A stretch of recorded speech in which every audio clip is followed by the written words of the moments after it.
ఫైనల్గా గ్రూప్ 1 సంబంధించి టీజీపీఎస్సీ కూడా చాలా వరకు ఆరోపణలను ఖండించింది, ఒక స్టేట్మెంట్ కూడా ఇచ్చింది టీజీపీఎస్సీ తరఫున. దీని గురించి మనతో మాట్లాడడానికి ఈరోజు వైఆర్టీవీ స్టూడియోలో నిరుద్యోగ జేఏసీ నేత జనార్దన్ ఉన్నారు. అన్న నమస్తే. నమస్తే అన్న. టీజీపీఎస్సీ కూడా చాలా వరకు కూడా నిన్న ఆరోపణల మీద ఖండించే ప్రయత్నం చేసింది.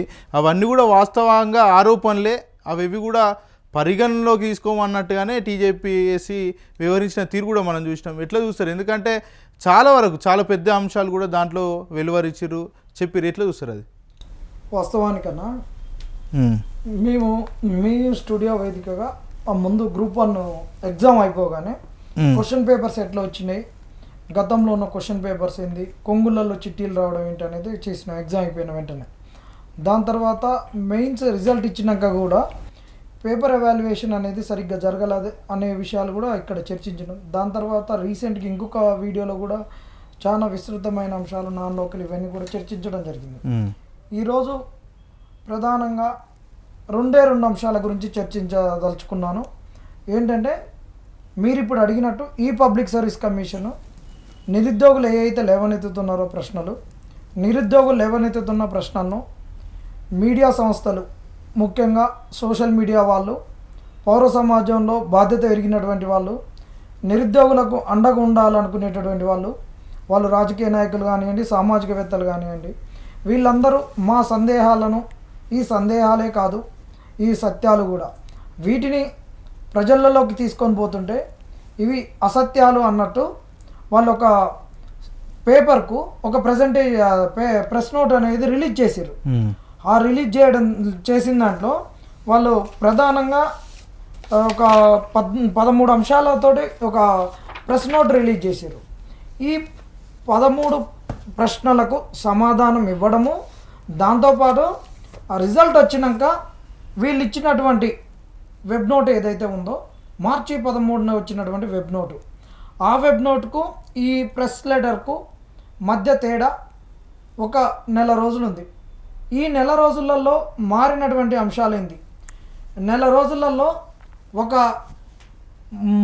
గింజే మొలకెత్తే వృక్షం కాదు, ఇంకొక ప్రాణానికి అది ప్రాణం ఇవ్వలేదు. కానీ ఇక్కడ అదనంగా మనుషులు పుట్టుకొస్తారు ఒక్క నెలల్లోనే. మరి అలా ఒక్క మనుషులు పుట్టుకొచ్చి వాళ్ళు గ్రూప్ 1 ఎగ్జామ్ రాయడం కూడా జరుగుతుంది. ఇలాంటి వైనాలు ఈ టీజీపీఎస్ చేస్తున్నటువంటి ఒక వైపరీత్యాలు అన్నాడు. ప్రకృతి వైపరీత్యం అని ఏ విధంగా అంటామో, టీజీపీ వైపరీత్యాలు, ప్రకృతి వైపరీత్యాల నుంచి తట్టుకోవడానికి మనకు ఒక డిజాస్టర్ మేనేజ్మెంట్ వింగ్ ఏ విధంగా పనిచేస్తుందో, సమాజంలో ప్రకృతి కన్నెర్ర చేసినప్పుడు వీళ్ళని కాపాడుకోవడానికి పనిచేస్తున్నట్టు ఈ పబ్లిక్ సర్వీస్ కమిషన్ చేసేటటువంటి ఒక వైపరీత్యాలను కూడా నుంచి, ఆ వైపరీత్యాల నుంచి నిరుద్యోగులను కాపాడుకోవడానికి, ఆ వైపరీత్యాల వల్ల నిరుద్యోగులు చనిపోకుండా ఉండడానికి పౌర సమాజం వాళ్ళ కండగా ఉండాలి. ఇప్పుడు ఈ మాట ఎందుకు అంటున్నానంటే, ఈరోజే మనకు తెలిసినటువంటి వార్త, ఉమ్మడి కరీంనగర్ జిల్లాలో ఒక అమ్మాయి 26 సంవత్సరాల అమ్మాయి, నేను ఒక 2-3 ఏళ్ళుగా చదువుతున్నాను, ఈ గ్రూప్స్ పరీక్షలకు నాకు ఉద్యోగం రాలేదు అని చనిపోయింది. ఇలా చనిపోవడానికి కారణాలు వీళ్ళు చేస్తున్నటువంటి చర్యల వల్ల వాళ్ళకు గవర్నమెంట్ ఉద్యోగాలు మాకు రావేమో అనేటటువంటి ఒక నమ్మకం కలుగుతున్నది. ఎందుకంటే గతంలో ఈ ఉద్యమం, తెలంగాణ ఉద్యమం ఎంత ఉధృతిగా జరిగినా, దానికన్నా ముందు ఉమ్మడి రాష్ట్రంలోనైనా ల్యాండ్స్కేప్ గార్డెన్లో ఒక 10 మంది కూర్చొని సిన్సియర్గా చదువుకుంటే 10 మందిలో కనీసం ఒక 2కో 3కో 1కో ఉద్యోగం వచ్చేది. ఒక్కరికి ఉద్యోగం వస్తే 10 మందిలో రానటువంటి 9 మందికి కూడా ఎక్కడ రాలేదు, ఎందుకు రాలేదు అనేటటువంటిది ఒక వాళ్ళు కూర్చొని చర్చించుకోవడానికి, వాళ్ళకు వచ్చేటటువంటి మార్కులు అలాంటి అవకాశాన్ని కల్పించేది. నియర్గా అందరికీ వాళ్ళ కష్టానికి తగ్గటువంటి ఫలితము, ఆ ఫలితం మార్కులలో కనిపించేది. కానీ ఈరోజు ఈ తెలంగాణ ఏర్పడ్డాక, ఈ కాంగ్రెస్ వచ్చినాక, కావాలని మేము తెచ్చుకున్న కాంగ్రెస్లో జరుగుతున్నటువంటి పోటీ పరీక్షలు పెట్టినాక, పోటీ పరీక్షల ఫలితాలు వచ్చినాక వీటిని చూస్తుంటే విద్యార్థులకు చాలా జీవితం పైన ఒక నైరాశ్యం కలిగేటటువంటి కార్యక్రమం ఉంది. అందుకే చెప్తున్నాను, తెలంగాణ సమాజం పబ్లిక్ సర్వీస్ కమిషన్ యొక్క వైపరీత్యాల నుంచి ఈ నిరుద్యోగులను కాపాడుకోవడానికి టీజీపీఎస్ డిజాస్టర్ మేనేజ్మెంట్ సెల్ ఒకటి పనిచేయాలి అని నేను చెప్తున్నా. ఇక ఈరోజు వీళ్ళు ఇచ్చినటువంటి అంటే ఒక్క నిమిషం, దానికి ముందు గతంలో మీరు చెప్పారు కదా అందరికీ సేమ్ మార్కులు వచ్చినాయి, ఆర్డర్ వైజ్గా సేమ్ కనబడుతున్నాయని చెప్పారు కదా, దానికి చాలా స్పష్టంగా చెప్తున్నారు ఏదైతే లిమిటెడ్ మార్కుల పరీక్షల్లో ఒకే విధంగా మార్కులు రావడం అనేది సహజమని టీజీపీఎస్సీ కుండబద్దలు కొట్టినట్టు చెప్తుంది.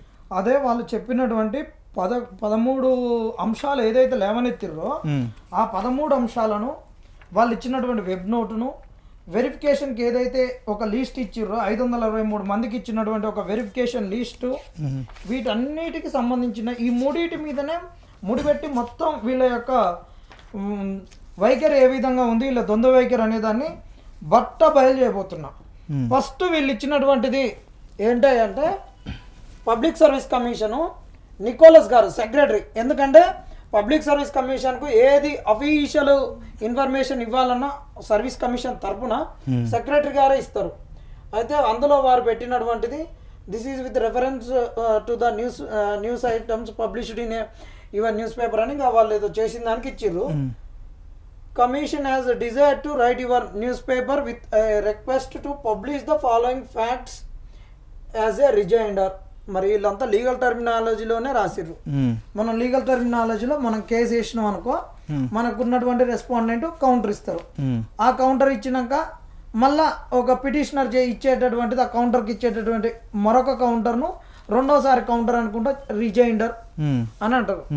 అలాంటిది వీళ్ళు ఇచ్చినటువంటి రిజైండర్ ఏంటంటే ఇన్ ఫస్ట్ పాయింట్ వాళ్ళు చెప్తున్నటువంటి అంశం ఏం చెప్తున్నారు, in any competitive exam since the exam would be the for the limited mark అన్నాడు. ఏ పరీక్ష అయినా కానీ లిమిటెడ్ మార్క్స్కే పెడతారు, కొన్ని అన్లిమిటెడ్ మార్క్స్ తోటి ఏ పరీక్ష పెట్టరు. దానికి కూడా వేలల్లో లక్షలలో ఉంటారు, అది లిమిటెడ్ అనుకోవాలి. ఎందుకంటే భారతదేశ జనాభా 140 కోట్లు అనుకుంటే తెలంగాణ జనాభా ఒక 4 కోట్లు రాయరు కదా, ఏదైనా లిమిటెడే. ఈయన ఇచ్చింది ఏంటంటే అందరికీ సేమ్ మార్క్ రావడం అనేటటువంటిది చాలా ఈజీ. వచ్చినటువంటిది 1% అన్నాడు. 1% అంటే నేను అడుగుతున్నా ఈ పబ్లిక్ సర్వీస్ కమిషన్ నీకు అప్లై చేసినటువంటి వాళ్ళు గ్రూప్ 1 ప్రిలిమ్స్కు 4,36,045 మంది 645 రాసిర్రు. 4,03,645 మంది రాసిర్రు. ఈ డేటా ఎక్కడి నుంచి ఇచ్చిర్రు, నేను ఏమి వేరే కాడ నుంచి ఏం చెప్పట్లే, వీళ్ళు ఇచ్చినటువంటి డేటా వీళ్ళు ఇచ్చినటువంటి ఈ వెబ్ నోట్లో ఇచ్చిర్రు. 27వ తారీఖు అక్టోబర్లో ఇచ్చినటువంటి వెబ్ నోట్లో అప్లికెంట్స్ ఎంతమంది ఉన్నారు అనేది ఇచ్చారు. అయితే నీకున్న ఉద్యోగాలు ఎన్ని, 563. మరి 563కు ఈ 4 లక్షల పైచీలకు రాసినప్పుడు వాళ్ళకి ఎంత ప్రాబబిలిటీ ఉంటుందని ఎగ్జామ్ రాసిర్రు. 563ను 4 లక్షల పైచీలకు తోటి డివైడ్ చేస్తే వీనికి ప్రిలిమ్స్లో క్వాలిఫై అవ్వడానికి ఉన్నటువంటి ఒక పాసిబిలిటీ ఎంత అంటే ఒక పోస్టుకు 0.001397 అనమాట. వానికి ఉన్నటువంటి ఒక పాసిబిలిటీ పోస్టుకు. తర్వాత మెయిన్స్కి వచ్చినాక 563 పోస్టులకు 21,000 పైచిలుకును క్వాలిఫై చేస్తే మెయిన్స్ ఎగ్జామ్కు ఇక్కడ పాసిబిలిటీ ఎంత, 0.0269. ఇది పాసిబిలిటీ. ఇంత పాసిబిలిటీ అంటే 1 కూడా లేదు, 0.02, 0.00139.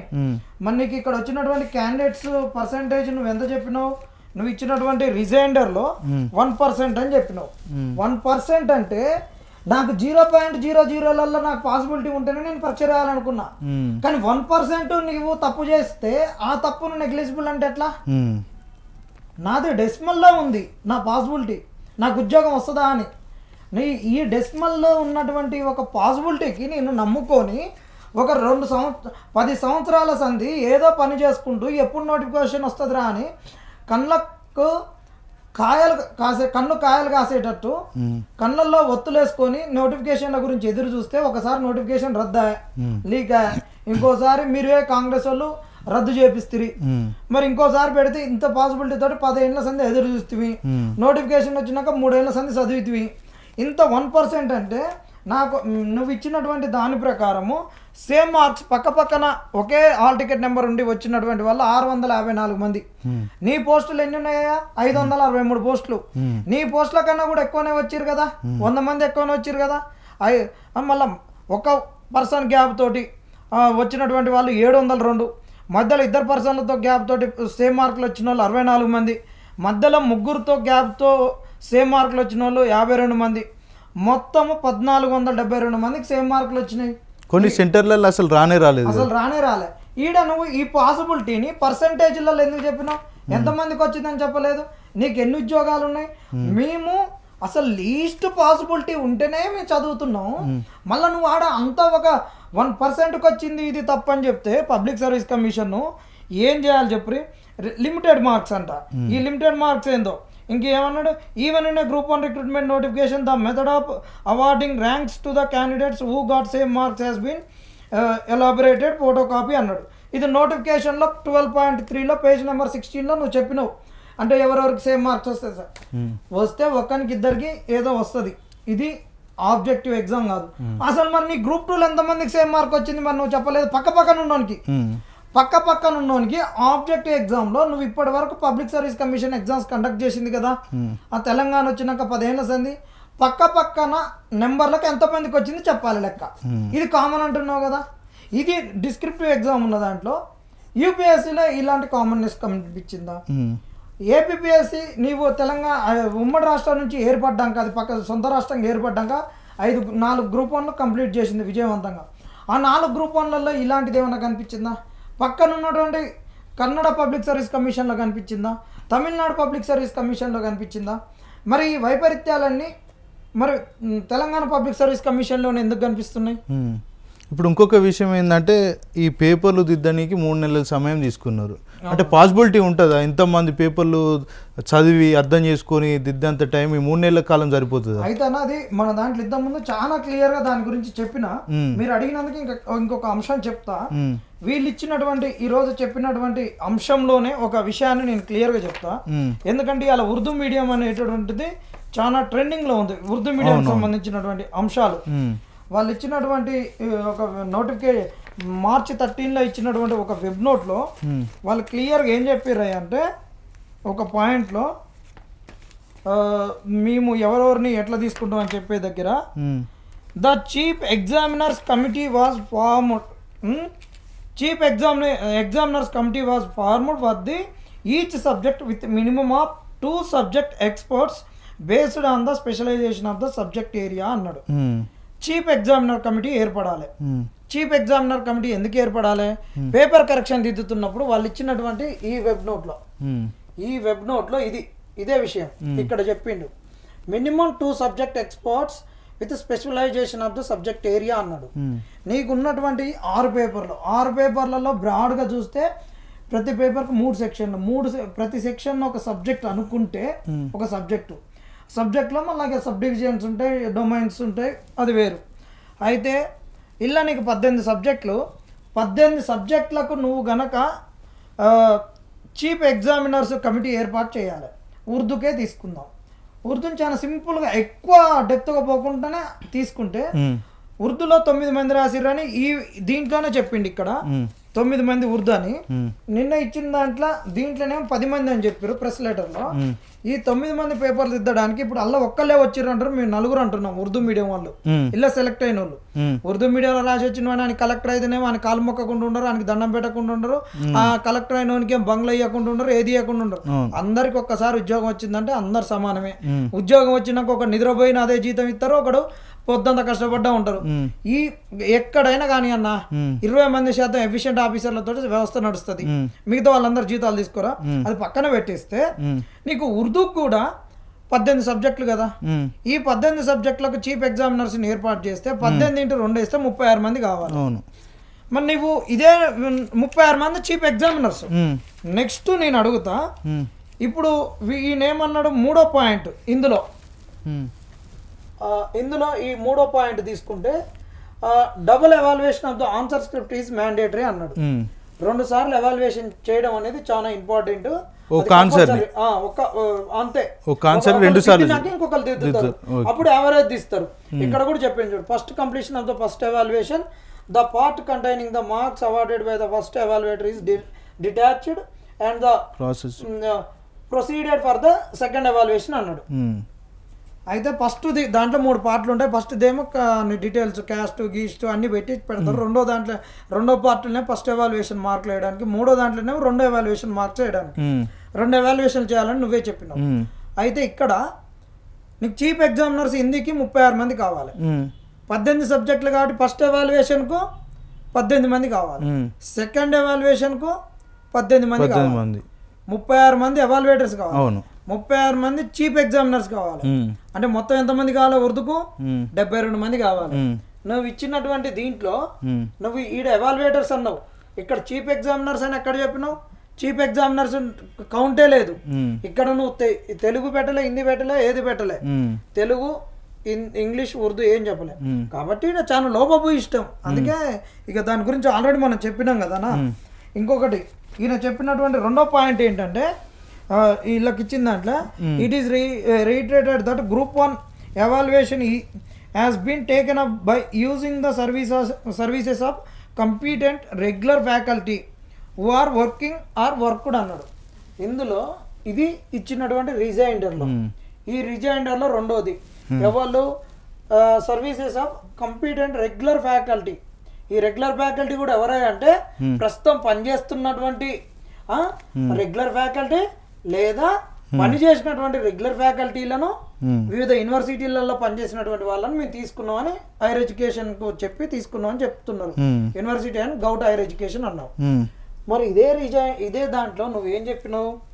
వీళ్ళు చెప్పినటువంటి వ్యవహారం ఎక్కడ ఉందో అంటే మేము యూపీఎస్సీలో పనిచేసినటువంటి వాళ్ళని తీసుకున్నామని చెప్పిండు. అంటే వాళ్ళు కూడా చెప్తున్నారు కదా ప్రోటోకాల్ ప్రకారమే నిపుణుల పర్యవేక్షణ లోపలనే ఇదంతా చేయించినామని. లేదు ఇగో ఇక్కడ వీళ్ళు చెప్తారు చూడు, 2 సబ్జెక్ట్ ఎక్స్పర్ట్స్ అని చెప్పిందాక these chief examiners or evaluators are also involved in several UPSC examinations and evaluations. చాలా ఎగ్జామినేషన్లలో వీళ్ళు పార్టిసిపేట్ చేసిర్రు. యూపీఎస్సీ చాలా ఎగ్జామ్స్ చేస్తాయి, జియాలజిస్ట్లని, తర్వాత డాక్టర్స్, తర్వాత మన ఐఎఫ్ఎస్ ఎగ్జామ్ ఇలాంటివి చేస్తుంది. డిఫరెంట్ ఎగ్జామ్స్లలో వీళ్ళు పార్టిసిపేట్ చేసిర్రు, వీళ్ళంతా పార్టిసిపేట్ చేసిర్రు, ఎవాల్యుయేషన్ లో కూడా పార్టిసిపేట్ చేసిర్రు అని చెప్పారు అని దీంట్లో ఇచ్చిన దాంట్లో ఇచ్చిండు. నిన్న ఇచ్చిన రిజైండర్లు ఏమి ఇచ్చిండు? యూపీఎస్సీ వాళ్ళని అనకుండా కంపీటెంట్ అన్నాడు. ఈడనేమో రెగ్యులర్ ఫ్యాకల్టీ అని చెప్పిండు. ఇక్కడ ఈడ ఓన్లీ యూపీఎస్ లో పనిచేసినటువంటి వాళ్ళు రెగ్యులర్ అని చెప్పేసిండు. ఇక్కడ మనకి ఇక్కడ ఏం చేసిండు? మనకు దీంట్లో వర్క్డ్ ఆర్ వర్కింగ్ అన్నాడు. అంటే ఫస్ట్ దాంట్లో చెప్పిన దాంట్లో రిటైర్డ్ వాళ్ళని కూడా తీసుకున్నాడు. ఇప్పుడు ఇక్కడికి వచ్చేసరికి మీరు రిటైర్డ్ వాళ్ళని ఎట్లా తీసుకున్నాం అనేసరికి ఇక్కడ వర్కింగ్ ఆర్ వర్క్డ్ అని పెట్టిండు. అంటే పని చేసేటోళ్ళు చేస్తున్నారు. దాంట్లో ఫస్ట్ యూపీఎస్ అని పెట్టింది ఎత్తేసిండు. ఇప్పుడు ఇక్కడ వర్క్డ్ అనేటటువంటిది ముసలి అంతా రిటైర్డ్ అయిపోయిన వాళ్ళు, వర్క్డ్ అంటే రిటైర్డ్ అయిన వాళ్ళే కదా, వాళ్ళని పెట్టిండు. ఇది వీళ్ళ యొక్క ద్వంద్వనీతి. ఇంకా 3వ పాయింట్కి వద్దాం. మెయిన్స్ ఎగ్జామినేషన్స్ అంటారు 1890 వీరనారి చాకలైలమ్మ కోటి ఉమెన్స్ కాలేజ్ అన్నాడు. ఇక్కడ ఈయన ఏం చేసిండు అంటే institutions only women candidates have been allotted to the said institution. కారణం ఎందుకంటే రెస్ట్ రూమ్స్ ఇంకా మిగతా అవన్నీ కూడా జెంట్స్ కు అమ్మాయిలకు సపరేట్ గా లేవు అంటే ఓకే. అంటే టాయిలెట్స్ అనేది అబ్బాయిలకు లేవు కాబట్టి అక్కడ మొత్తం మిగతా అన్నాడు. అంటే ఫీమేల్స్ ఎవరైతే ఉంటారో వాళ్ళందరూ 25% ఇందులోనే పెట్టినా అన్నారు. అడిక్కడ ఇంకొకటి మనం చూడాల్సింది ఒకటి ఉన్నది. గతంలో కూడా మరి ఇక్కడ టీజీపీఎస్ సంబంధించి కూడా ఏదైతే యూపీఎస్సీ ఎగ్జామ్స్ కూడా ఇదే. ఇప్పుడు ఈ రోజు గ్రూప్ 1 రాసిన వాళ్ళు చాలా మంది ఇలా యూపీఎస్ ఎగ్జామ్స్ రాసిర్రు, అబ్బాయిలు అమ్మాయిలు కలిసి రాసిర్రు. ఇంకొక సెంటర్ లోనే చూడ్రి, ఇప్పుడు ఇది సెంటర్ ఇదే కదా యూనివర్సిటీ కాలేజ్ ఫర్ ఉమెన్స్ కోటికి సంబంధించి ఇప్పుడు వీరనారి చాకలైలమ్మ యూనివర్సిటీ అని పెట్టిర్రు. మరి ఈ ఫోటో ఏడబెట్టుకుంటారు, ఈ కాంగ్రెస్ వాళ్ళు ఏడబెట్టుకొని చూస్తారు. వీళ్ళు చేసినటువంటి లంగతనం అనేది క్లియర్ కనిపిస్తుంది. ఇంకేమన్నాడు? Institutions learning and women's institution on the request of the management of the institution. On the request of మరి యూపీఎస్ కి పర్మిషన్ ఇచ్చిన వాళ్ళు ఈ టీజీపీఎస్ కి ఎందుకు పర్మిషన్ ఇవ్వలేకపోయారు? On the request of management of the institution అన్నాడు. మరి మేమేం అడుగుతున్నాం అంటే ఆ రిక్వెస్ట్ ఎవరు చేసారు? ఈసీ చేసిండా, రిజిస్టర్ చేసిర్రా, వీళ్ళకి ఈసీ మెంబర్స్ అని ఉంటారు, ఎగ్జిక్యూటివ్ కమిటీ చేసిందా, ఎవరు అడిగారు? స్టూడెంట్స్ చేసి వాళ్ళు కూడా చేసి ఉన్నారా? మళ్ళీ వీళ్ళు ఏం అడిగారు? ఓన్లీ అమ్మాయిలకు పెట్టమని. మరి ఎవడు అడిగిన లెటర్? ఏ స్థాయి వాళ్ళు అడిగారు? నువ్వు లెటర్ పెట్టుకున్నావా? లెటర్ పెట్టుకుంటా లెటర్ అంటే మరి ఇప్పుడు ఆ లెటర్ ని ఇక్కడ దీనికి ఎందుకు ఎన్క్లోజ్ చేయలేదు? ఆ లెటర్ ని ఎందుకు పెట్టలేదు? అనెక్సరీలు ఎందుకు ఇవ్వలే మాకు? ఇగో మాకు వీసీ అడిగిండు, ఇగో మాకు రిజిస్టర్ అడిగిండు, అనెక్సరీలు ఎందుకు పెట్టలే?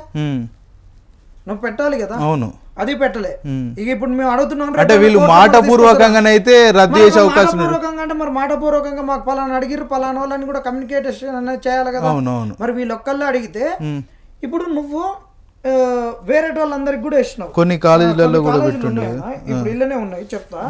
కొన్ని కాలేజీలు ఉమెన్స్ కాలేజెస్ వాటికి దాంట్లో సెంటర్ కోడ్ 5లో Goud degree college for women Begumpet, అది సెంటర్ కోడ్ 5. సెంటర్ కోడ్ 7లో ఏమడిగినా Sphoorthy women's degree college, centre code 9లో Mega women's degree college, centre code 15 Mega engineering college for women, centre code 14 Indira Priyadarshan degree college for women, Narayanamma engineering college, BVRIT for women. ఎన్ని కాలేజీలు ఉన్నాయి? మొత్తం 7 ఉన్నాయి. 7 కాలేజీలు, దీంతో 8.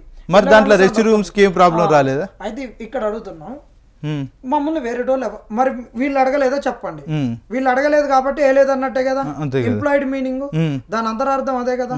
మరి వీళ్ళు అడిగినప్పుడు మా నామ్స్ కి వ్యతిరేకంగా ఉన్నాయి, నువ్వు సెంటర్ ఇస్తే లేకుంటలేదు అనొచ్చు అని ఎందుకు అడగలేదు?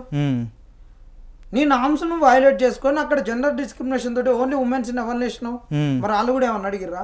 మాకు ఈ కులపోళ్ళ అమ్మాయిలని ఏరి, మరి వీళ్ళని ఏరి, చదువు వచ్చిన వాళ్ళని ఏరి, మా యూనివర్సిటీలో రాసిన వాళ్ళకి మంచి మార్కులు వస్తాయి, మా యూనివర్సిటీలో రాసిన వాళ్ళు రేపు కన్ఫర్ట్ IAS IPSలు అవుతారు అని వాళ్ళు అడిగిర్రా?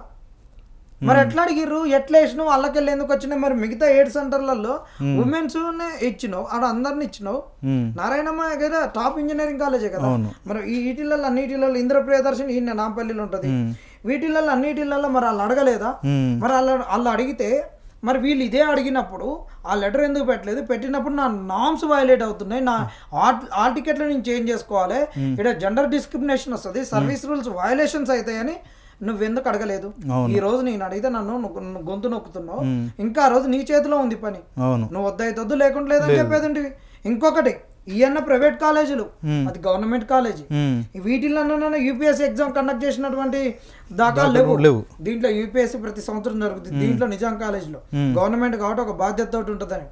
మరి UPSCలో మరి మీరు అలో చేసిరు కదా, UPSC ఎగ్జామ్స్ అట్లనే రాపిచ్చిరు కదా, మరి దీన్ని ఎందుకు రాపియలే?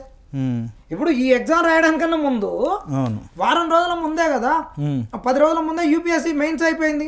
మరి మెయిన్స్ 15 రోజుల ముందు రానటువంటి రెస్ట్ రూమ్ సమస్య ఇప్పుడు ఎందుకు వచ్చింది చెప్పి. అవును, 15 రోజుల ముందు UPSC కండక్ట్ చేస్తే ఆ రోజు రాని సమస్య ఈ రోజు వచ్చిందంటే నీ మతలబైంది. ఇప్పుడు UPSCకి ప్రిపేర్ అయినా స్టేట్ టాపర్ అయింది కదా, నేను వారం రోజులలో చదివిన అన్నది కదా. మరి UPSC అయిపోయినాక TGPSC Group 1 రాసింది.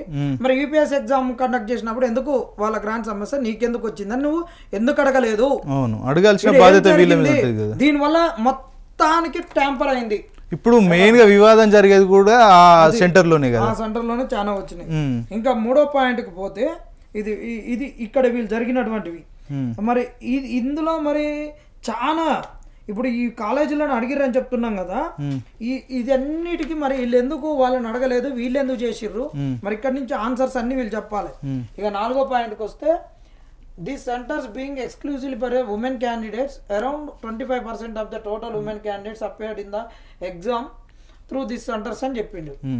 ఈ మొత్తం ఉన్న అమ్మాయిలలో 25% ఇక్కడి నుంచే రాసిర్రు కాబట్టి 25% ఉన్నప్పుడు ఆటోమేటిక్గా దానికి మందికి తగ్గ మందే వచ్చిర్రు. మందిని బట్టే మజ్జిగ ఉంటది, మంది ఎక్కువ అయితే మజ్జిగ పలసగా అవుతుంది అన్నట్టు చెప్తున్నావు కదా నువ్వు. ఎక్కువ మంది రాసిర్రు కాబట్టి ఎక్కువ మంది వచ్చిర్రు అంటున్నావు. మరి అదే నువ్వు మాటకు దానికి అట్లనే కట్టుబడి ఉంటే మరి మేము అడుగుతాము, మరి వేరే సెంటర్లలో కూడా చాలా మంది సంఖ్య అంతే ఉంది, సంఖ్యాబలం. మరి ఆ సంఖ్యాబలం అక్కడ ఉన్నప్పుడు ఎందుకు రాలే? ఈ సెంటర్లలో రాసినటువంటి వాళ్ళు 721 18 సెంటర్లో రాస్తే రెండో సెంటర్లో రాసిన 19 సెంటర్లో 776 మంది అటెండెన్స్ వచ్చింది. ఇక్కడ 450 పైన మార్కులు 47, 41. 47 మందికి 18లో, 41 మందికి 19లో వచ్చింది. 37 మెంబర్స్కు పైన 37, కింద 37 మెంబర్స్కి అబోవ్ 500 మార్క్స్ వచ్చినాయి. మరి ఇంతమందికి వస్తే మరి అట్లనే ఉన్నటువంటి సెంటర్ 28లో 781 మెంబర్స్ రాశారు. ఇక్కడ 31 మెంబర్స్కే వచ్చింది. ఇంకా నువ్వు అట్లనే కిందికి పోతే నీకు చాలా సెంటర్లలో అంటే ఇప్పుడు 25 మందికే ఇప్పుడు వాళ్ళ ప్రకారం అయితే ఈ సెంటర్ నెంబర్ 28లో ఎక్కువ రావాల్సి ఉంటుంది. ఎక్కువ రావాలి, ఖచ్చితంగా ఎక్కువనే రావాలి. మరి ఇక్కడ నువ్వు అన్ని సెంటర్లలో చూసుకుంటే మరి దాదాపుగా అంతే సంఖ్య ఉన్న వాళ్ళు దాంట్లో తక్కువలు ఎందుకు వచ్చినాయి? మరి ఇంకో సెంటర్ చూద్దాం. 536 మంది రాసినటువంటి 45వ సెంటర్లో ఇద్దరికే 450 పైన వచ్చినాయి. సెంటర్ నెంబర్ 2లో 537 మంది రాస్తే ఒక్కరికి 450 పైన వచ్చినాయి. మరి సెంటర్ నెంబర్ 40లో 555 మంది రాస్తే 5గురికే 450 పై మార్కులు వచ్చినాయి. 5వ సెంటర్లో 669 మంది రాస్తే 4గురికే మనకు 450 పై మార్కులు వచ్చినాయి. ఈ విధంగా చూసుకోకపోతే మనకి ఇచ్చినప్పుడు వాళ్ళు ఏం చెప్పారు? మరి మా వాళ్ళని బెటర్, మా కుల పోలని. మరి ఇంకొకటి ఏంటంటే ఓన్లీ ఉమెన్స్ లో మళ్ళీ ఓసీ ఉమెన్స్ కే ఎక్కువ వచ్చినాయి. ఈ ఉమెన్స్ కే ఎక్కువ వచ్చినప్పుడు ఎందుకు వచ్చినాయి? ఇగో ఇది మేము చేసినాం. ఉమెన్స్ కు సెంటర్ వైజ్ వచ్చినటువంటివి, దాని తర్వాత క్యాస్ట్ వైజ్ వచ్చినటువంటివి, ఓసీ వాళ్ళకి ఎన్ని వచ్చినాయి, ఏం సంగతి అని చూస్తే ఎక్కువ ఓసీ వాళ్ళు అక్కడి నుంచి అవకాశం వచ్చింది. మరి అక్కడ మరి నేనేమడుగుతున్నా అంటే నువ్వు ఇచ్చినటువంటి ఒక డాక్యుమెంట్, ఇది ప్రిలిమ్స్ రిజల్ట్. ఈ ప్రిలిమ్స్ రిజల్ట్లో నువ్వు హాల్ టికెట్ మీద క్యాస్ట్ తీసుకున్నావు, హాల్ టికెట్ మీద నువ్వు రిలీజియన్ హాల్ టికెట్ మీద క్యాస్ట్ తీసుకున్నావు, డేట్ ఆఫ్ బర్త్ తీసుకున్నావు. మరి ఇక్కడికి వచ్చేసరికి నువ్వు ఎలాంటి క్యాస్ట్ కానీ ఏది కానీ పెట్టలేదు. అంటే నీకు నోటిఫికేషన్ లో వేకెన్సీస్ మొత్తం కూడా నువ్వు ఇచ్చినటువంటి బ్రేకప్ వేకెన్సీస్ ప్రకారం చూస్తే అన్ని కూడా నీకు మల్టీ జోన్ 1, మల్టీ జోన్ 2గా క్యాస్ట్ వైజ్ గా నువ్వు బ్రేకప్ వేకెన్సీస్ ఇచ్చినావు కదా.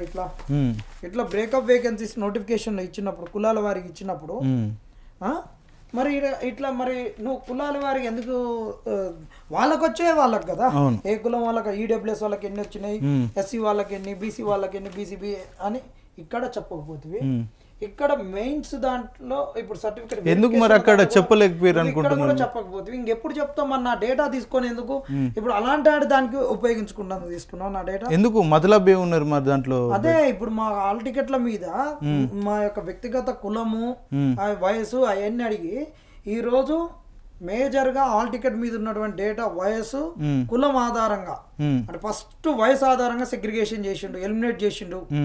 తర్వాత కులం ఆధారంగా సెగ్రిగేట్ చేసిండు. వాళ్ళని ఎవరిని రానియలేదు. నిన్న మొన్న డిగ్రీలు పాస్ అవుట్ అయిన వాళ్ళను తీసుకొచ్చిండు. నువ్వు ఇచ్చినటువంటి డేటా ఎక్కడ ఉపయోగించకుండా దానికి ఒక్కదానికి ఎట్లా ఉపయోగించినావు? ఉమెన్ సెగ్రిగేషన్ కి ఏ విధంగా చేసినావు? మరి ఎక్కడ కానీ నువ్వు ఇక్కడ ఇంతవరకు ఎక్కడ పెట్టలే కదా, నువ్వు ఏడ ఉపయోగించలేదు. మరి ఇట్లా నువ్వు అసలు ఏ కులపోడు, ఎవడు, ఏ జోను ఏందనేది ఇక్కడ ఏం లేదు. 1:1 పిలిచినావు. 1:1లో పిలిచి ఇంకా వీడు చేసినటువంటి ఒక దాష్టిక్యం ఏంటంటే వీళ్ళు సర్టిఫికేట్ వెరిఫికేషన్ పిలిచినటువంటి దాంట్లో వీళ్ళు చేసినటువంటి వ్యవహారం ఇక్కడ చూస్తే మనకు ఈయన చెప్తారు.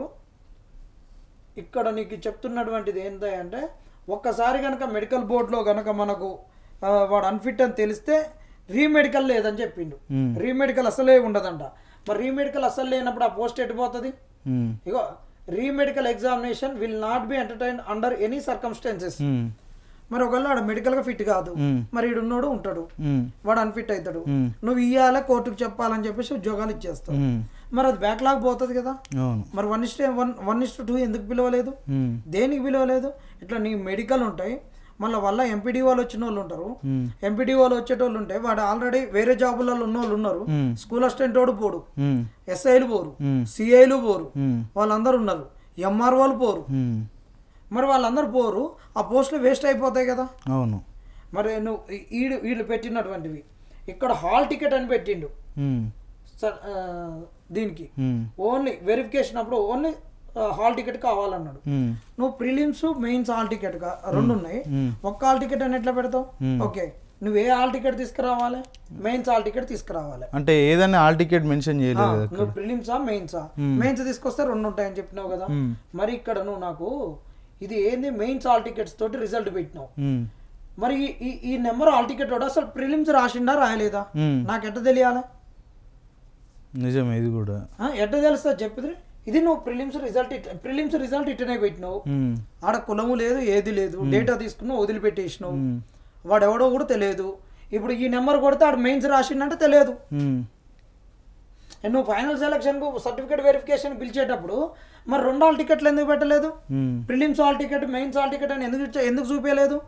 మరి మెయిన్స్ హాల్ టికెట్ ఒకటి ఎందుకు పెట్టినావు? దీంతో మెయిన్స్ హాల్ టికెట్ పెట్టిండు, 16 మంది వాళ్ళు ఎక్కువ వస్తున్నారు. ఆ 16 మంది ఎక్కడెక్కువ వచ్చిర్రు అనేది చెప్పడు. ఆ 16 మంది ప్రిలిమ్స్ రాసిండ్రా రాలేదా చెప్పడు. మరి ఎక్కడి నుంచి వచ్చారు? దీనికి ఇంకొకటైనా ఇలాంటి మతలాబుకు చూపిస్తా. ఏంటంటే ఈ మతలాబు అయినటువంటి విషయము చాలా గందరగోళమైనటువంటి అంశం అన్నమాట. ఎలాంటిదంటే ఈ మాస్ కాపింగ్ జరగడానికి అవకాశం ఆల్రెడీ కొంగులో చిట్టీలు తెచ్చారు కదా వీళ్ళు. మరి అవన్నీ కొంగులో పేపర్ లీక్లు అని ఉన్నాయి.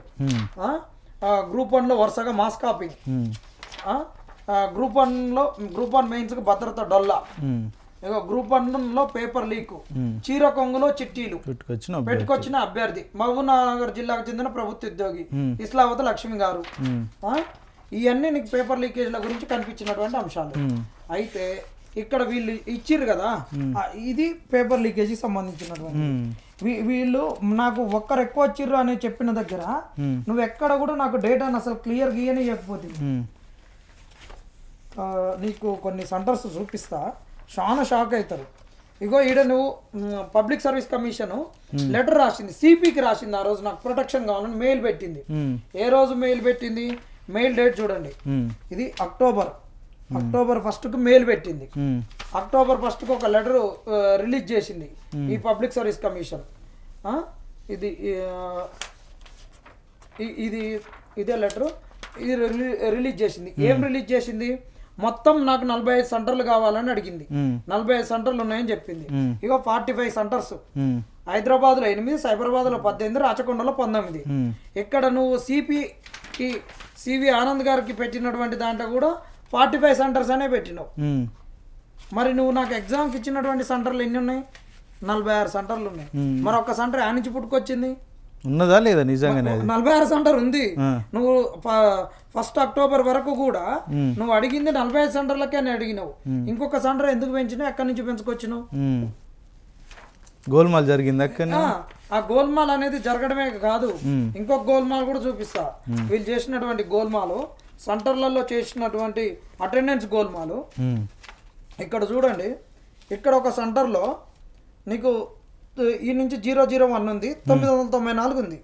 994 మంది ఉండాలి. అవును, ఈడ 991 వచ్చిర్రు. ఇంకా ముగ్గురు ఎడిపోయారు. నిజమే, ఇది కూడా ముగ్గురు ఎడిపోయారు. ఇది సెంటర్ నెంబర్ 36. ఇంకొక సెంటర్ లో చూడండి, ఎక్కడి నుంచి ఆల్ టికెట్ నెంబరు 001 లాస్ట్ 0110 అంటే 10 మంది. నెక్స్ట్ 11 ఎడిపోయింది, 12 నుండి 14 ఇచ్చినావు. ఈ 11వ నెంబర్ ఎక్కడ పోయింది? ఇది కదా. ఇప్పుడు ఇట్లా నువ్వు ఆన్సర్స్ ఇచ్చినప్పుడు, ఇట్లా నువ్వు మెయిన్స్ రిజల్ట్ పెట్టినప్పుడు, ఇది మెయిన్స్ కు నువ్వు ఇచ్చినటువంటి సర్టిఫికేట్ వెరిఫికేషన్ కి ఈ విధంగా పిలిచినావు మెయిన్స్ వాళ్ళది. ఇది నువ్వు హాల్ టికెట్స్ అవి ఇవి అని చెప్పినావు. మరి నువ్వు ఇక్కడ ప్రిలిమ్స్ రాసిండా వాడు రాయలేదని నాకు ఎట్లా తెలియాలి? మరి మీరు చెక్ చేసుకోవాలని నువ్వు 16 మందిని ఎక్కువ చూపించినావు. ఇవాళ 16 మంది ఎక్కువ వస్తున్నారు. ఆ 16 మంది ఎక్కువ అనేది అంటే 16 మంది ఎగ్జామ్ రాసిరా రాయకపోవచ్చా? అదే ప్రిలిమ్స్ అసలు రాసిరా రాయలేదనేది తెలియదు. ఇప్పుడు ఇది అన్న వాడు ఇచ్చినటువంటి దాంట్లో మొన్న ఇచ్చినటువంటి మొత్తం పిఎంఎల్ అని కదా, అనెక్సర్ 1లో ఇచ్చినటువంటి వాళ్ళు 21,085 మంది ఉన్నారు. 24 మంది ఆపిర్రు. ఎందుకంటే స్పోర్ట్స్ లో 18 మంది లాస్ట్ కు ఆల్ టికెట్స్ ఎగ్జామ్ అయిపోయినాక వస్తే వాళ్ళు 2 ఆబ్సెంట్ అయ్యారు. దానికన్నా ముందు వేసిన దాంట్లో ప్రిలిమ్స్ క్వాలిఫై అయ్యి ఉండి కేసులు వేసినటువంటి వాళ్ళు వేసిన దాంట్లో ఒక 7 ఉంటే అందులో 6 రాసిర్రు. ఇక్కడ నుంచి ప్రిలిమ్స్ లో క్వాలిఫై అయ్యి కేసు వేసినటువంటి వాళ్ళు 6 ఉన్నారు. ఇక్కడ 20 మంది ప్రిలిమ్స్ క్వాలిఫై కాకుండా కేసు వేసినటువంటి వాళ్ళు ఉన్నారు. ఇళ్ళకెళ్ళి 18, ఇక్కడ 6, 24 మంది రిజల్ట్ ఆపినావు. 24 మంది రిజల్ట్ ఆపితే 24 మంది రిజల్ట్లో నీకు 21,085 మందికి 14 మందిని కలిపితే 21,109 మంది వస్తున్నారు. ఇది మరి దీనికి మధ్యలో డిఫరెన్స్ చూస్తే నీకు 16 మంది వస్తున్నారు. చాలా మంది ఏం చేస్తున్నారు అంటే ఈ 6 కాకుండా దీనికి 18 కలిపితే 10 పెరుగుతున్నారు అంటున్నారు.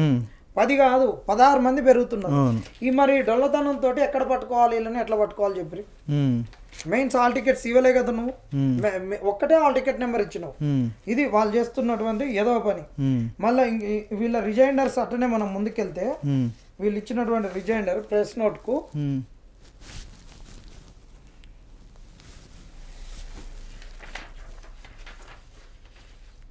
ఈడ 25 మనకు ఎక్కువ మంది వచ్చిర్రు అన్నారు. వాళ్ళ దాంట్లో కనుక మనం ఇది 4వ పాయింట్ అటు ఇంకా చూసుకుంటే మనకు 18-19 సెంటర్లకు వెళ్ళి 74 మంది వచ్చినటువంటి వాళ్ళు, అంటే 500 పైన మార్కులు వచ్చినటువంటి వాళ్ళు, అంటే వాళ్ళ పర్సెంటేజ్ 4.4 ఉంది. 25 సెంటర్లకు వెళ్ళి వచ్చినటువంటి వాళ్ళు 500 పై మార్కులు, 18,000 పైచిలకు రాసినటువంటి వాళ్ళకి 68 మంది వచ్చారు. ఇంతగానో క్లవర్ స్టూడెంట్స్ నువ్వు వేరేసుకున్నావా? ఎందుకు నామ్స్ను వైలేట్ చేసి అక్కడ పెట్టుకొని ఎట్లా తీసుకున్నావు? మిగతా వాటిల్లో ఉమెన్స్ కాలేజీలలో ఇంకా 7 సెంటర్లలో వాష్రూమ్స్, రెస్ట్ రూమ్స్ తేడాలు రాలేదు, వాటి యొక్క నష్టం ఏం రాలేదు, వాళ్ళు ఏం అడగలేదు. మరి వీళ్ళు ఎందుకు అడిగితే నీ రూల్స్ ఎందుకు వైలేట్ చేసుకున్నావు అనేటటువంటి ప్రశ్న. ఇంతమంది ఇంత స్టూడెంట్స్ వేసుకోవడానికి ఏరుకొని ఎట్లా వేసుకున్నావు? ఇది చాలా పెద్ద గందరగోళమైనటువంటి అంశం. Next, the top ranker in the ST category got 12th rank and the she belongs to Erukala ST community అన్నాడు. Not 206th rank. ఎవరైతే ఆరోపణలు కొన్ని ఎదుర్కొంటున్నదో ఆమె కాదు ఈమెని చెప్పిండు.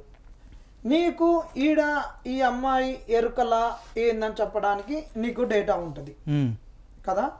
మరి ఇక్కడ నాకు ప్రిలిమ్స్ లో నా మెయిన్స్ లో ఇక డైరెక్ట్ సెలెక్షన్ అయిపోతుంది 1:1. నువ్వు అందరినీ ఊరు మీద ఆంబోతులు లెక్క అరుస్తున్నావు అంటున్నావు. నువ్వు ఊరు మీద ఆంబోతు ఉరికినట్టు ఉరుకుతున్నావు, ఎగేసుకొని ఉరుకుతున్నావు, తోక పైకేసుకొని రెంకేసుకొని ఉరుకుతున్నావు. ఊళ్ళల్లో మనకు యాసంగి ఇప్పుడు దుక్కులు దున్నొస్తుంటే ఆక ధూపం మీద ఎడ్లు ఉరికొస్తాయి కదా, తోక మీదకి వేసుకొని రెంకేసుకొని ఉరికొస్తాయి. ఎయ్యొచ్చినా కానీ ఎన్నికల మించి కూడా దూక్కుంటూ ఉరుకుతుంటాయి. అట్లా ఉరుకుతుంది పబ్లిక్ సర్వీస్ కమిషన్. ఎన్ని తప్పులున్నా కోర్టులకు ఎన్ని కేసులు వేసినా ఒక్కాంచి రేవంత్ రెడ్డి ఏమో కోర్టులన్నీ మాకు అండగా ఉన్నాయి, అన్ని కేసులు తుంగలు దొక్కినావు నువ్వు దౌడు తీ అంటున్నది పబ్లిక్ సర్వీస్ కమిషన్. ఉరుకుతున్నా. మరి ఇక్కడ నువ్వు ఎందుకు క్యాస్ట్ పెట్టలేదు? ఇక్కడ ఎందుకు ఏ కులాల వారిగా ఎందుకు మల్టీ జోన్ ఎందుకు పెట్టలేదు? అసలు ఇది multi zone post, state post కాదు. అసలు ఏ జోన్ లో ఎట్టున్నారు ఏంటి అనేది చాలా క్లారిటీగా ఉండాలి. ఈ గందరగోళంలో సందులో సడేమి అంటారు కదా, సాలలో సాలు నాపాలేదు అన్నట్టు నువ్వు గందరగోళం సృష్టించి ఎవరినెవరు నింపుతున్నావు అర్థం కావట్లే. తర్వాత రేపు కోర్టుకు పోతే సూపర్ నెంబర్ ఇవ్వచ్చు. ఇలా నువ్వు అనుకున్న గందరగోళం ఇచ్చేసి అసలు నష్టపోయినా సూపర్ నెంబర్ ఇవ్వచ్చు. వాడిని ఇప్పుడు ఆప్ తీయలేవు ఉద్యోగం. అందుకు వీడు ఎవరికే తీయాలనుకుంటున్నా వాడు గందరగోళం ఇస్తున్నాడు.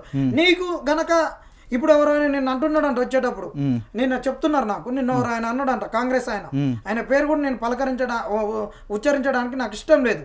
ఎందుకంటే నీ పేరులో మానవత్వం అని పెట్టుకున్నావు, కానీ మాటలలో లేదు. తప్పుల్ని మీకు క్లియర్గా చూపిస్తున్నావు. నువ్వు ఇచ్చిన వెబ్ నోట్ను ఆధారంగా చూపిస్తున్నావు. నువ్వు ట్రాన్స్పరెన్సీ అన్నావు, అట్మోస్ట్ ట్రాన్స్పరెన్సీ కొరకు నేను చేసిన్నావు.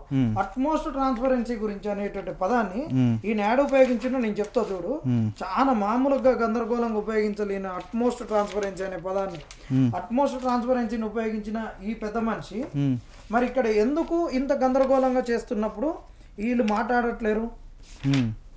ఇగో వీళ్ళు చెప్పినటువంటి ఇక్కడ వీళ్ళు ఎంత దారుణంగా వచ్చి చెప్పారంటే, ఇక్కడ చెప్తాడు ఆయన, అట్మోస్ట్ ట్రాన్స్పరెన్సీ కొరకు నేను స్క్రూటినైజ్ చేసిన measure of abundant pressure marks awarded once again scrutinise commission without knowing the identity అన్నాడు. ట్రాన్స్పరెన్సీ అండ్ అకౌంటబిలిటీ అని చెప్పిండు. ఎక్కడ ట్రాన్స్పరెన్సీ అకౌంటబిలిటీ అని చెప్పిండు ఈయన?